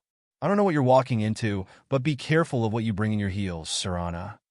I understand. Serana nodded. John has informed Serana that if everything goes according to his predictions, then Astrid would take some time before deciding to give her a particular job. John's ability to know the future surely baffled Serana in the past, but this time, it seemed that Astrid did something John didn't predict. Should she report to John first or treat it as something normal? But how can she? The listener. The true listener is not her at all, but rather John, and all she did was to hear the Night Mother through gluttony. It vexed Serana how reliant on John she had become, but she swallowed the better pill and left the sanctuary. Yet outside the sanctuary was a man veiled and tracking Serana with his eyes as he madly ate his fingernails. Treachery. The voice of the mad jester whispered in anger as he watched the listener walk away. Serana arrived at Mordhal Town, and from it, she traveled to Vollenrud as fast as she could. For a vampire, she would transform into a swarm of bats and fly through the night unhindered across the sky of Skyrim. Thus, this flight took her almost 9 hours, and she made it through 400 miles almost drained of stamina. Lucky for her, she discovered a band of war deserters nearby, and thus she committed a massacre and restored her energy. As she approached Vollenrud, she made sure she would appear as mysterious as ever so that her client would feel intimidated. That was her way of dealing with nosy humans. The moment she entered the crypt, she noticed that most of the ancient traps were recently disabled and the Draugr were all destroyed. Following the tracks of destruction, she soon arrived at a chamber at the edge of the crypt where a man was sitting and another man standing behind him. The sitting man was short with a fox-like face and imperial skin tone. The standing man was wearing a legionary's armor and seemed imperial as well, with a little bit of a Nordishness. By the almighty divines, you've come. You've actually come. This dreadful black sacrament thing, it worked. Once the sitting man saw Serana, his eyes gleamed with surprise, and he jumped off his stool. Serana looked the little man up and down and made sure she remained ambiguous in her assassin robes, as only her chin was shown from the loosely large hood. She also didn't reply and remained silent. Right then? You prefer to listen? Is that it? Well, you must represent the Dark Brotherhood. I certainly wasn't expecting anyone else. The little man said as he spoke excitedly and stuttered, so I'll cut to the chase. I would like to arrange a contract. Several. Actually, I dare say, the most important work your organization has had in, well, centuries. Go on. The words were enticing enough for Serana to faintly reply. As I said, I want you to kill several people. You'll find the targets, as well as their manners of elimination, quite varied. I'm sure someone of your disposition will probably even find it enjoyable. But you should know that these killings are but a means to an end, for they pave the way to the most important target. The real reason I'm speaking with a cutthroat in the bowels of this detestable crypt. For I seek the assassination of the Emperor. The what of whom? Serana was momentarily taken aback and spat out. After she escaped Castle Fokihar a few months ago with John, she immersed herself in all manner of books that she didn't get to read for the past 1,000 years. Safe to say that she has gained all the knowledge she needs to catch up on any topic in the modern world. So she understood what it meant for this Amon Modier to just come and say, kill the Emperor. That is correct. What I ask is no small thing, of course. But you represent the Dark Brotherhood. This is what you do. No, you must understand. So much has led to this day. So much planning and maneuvering. Now, it's as if the very stars have finally aligned. But I digress. Amon said, then looked back and signaled to the man behind him. Here, take these. They need to be delivered to your, superior. Rexus. The items. As per said, the soldier brought the items his master asked for and handed them to Serana. One item is a sealed letter that is surely addressed to Astrid. The other is an amulet with an imperial design. Serana raised the amulet and took a look at it, but couldn't decide its origin. The sealed letter will explain everything that needs to be done. The amulet is quite valuable. You can use it to pay for any and all expenses. Amon said and clapped his hand. So I guess that's where we... Serana looked at him, and before he continued, she disappeared in a puff of black mist. Wow! Rexus, did you see that? That's insane. Also consider commenting and joining Discord all on this URL. https://linktr.ee/Donovel. Join us on Patter 0N for extra 12 chapters that you're tuning into the Romance Rendezvous YouTube channel. We're so grateful for your support, and don't forget to subscribe to join us on this incredible journey through captivating stories. Your generosity through donations truly makes a world of difference, as it's the primary source of revenue that allows me to expand and enhance this channel for you. Thank you from the bottom of my heart for being a part of this adventure.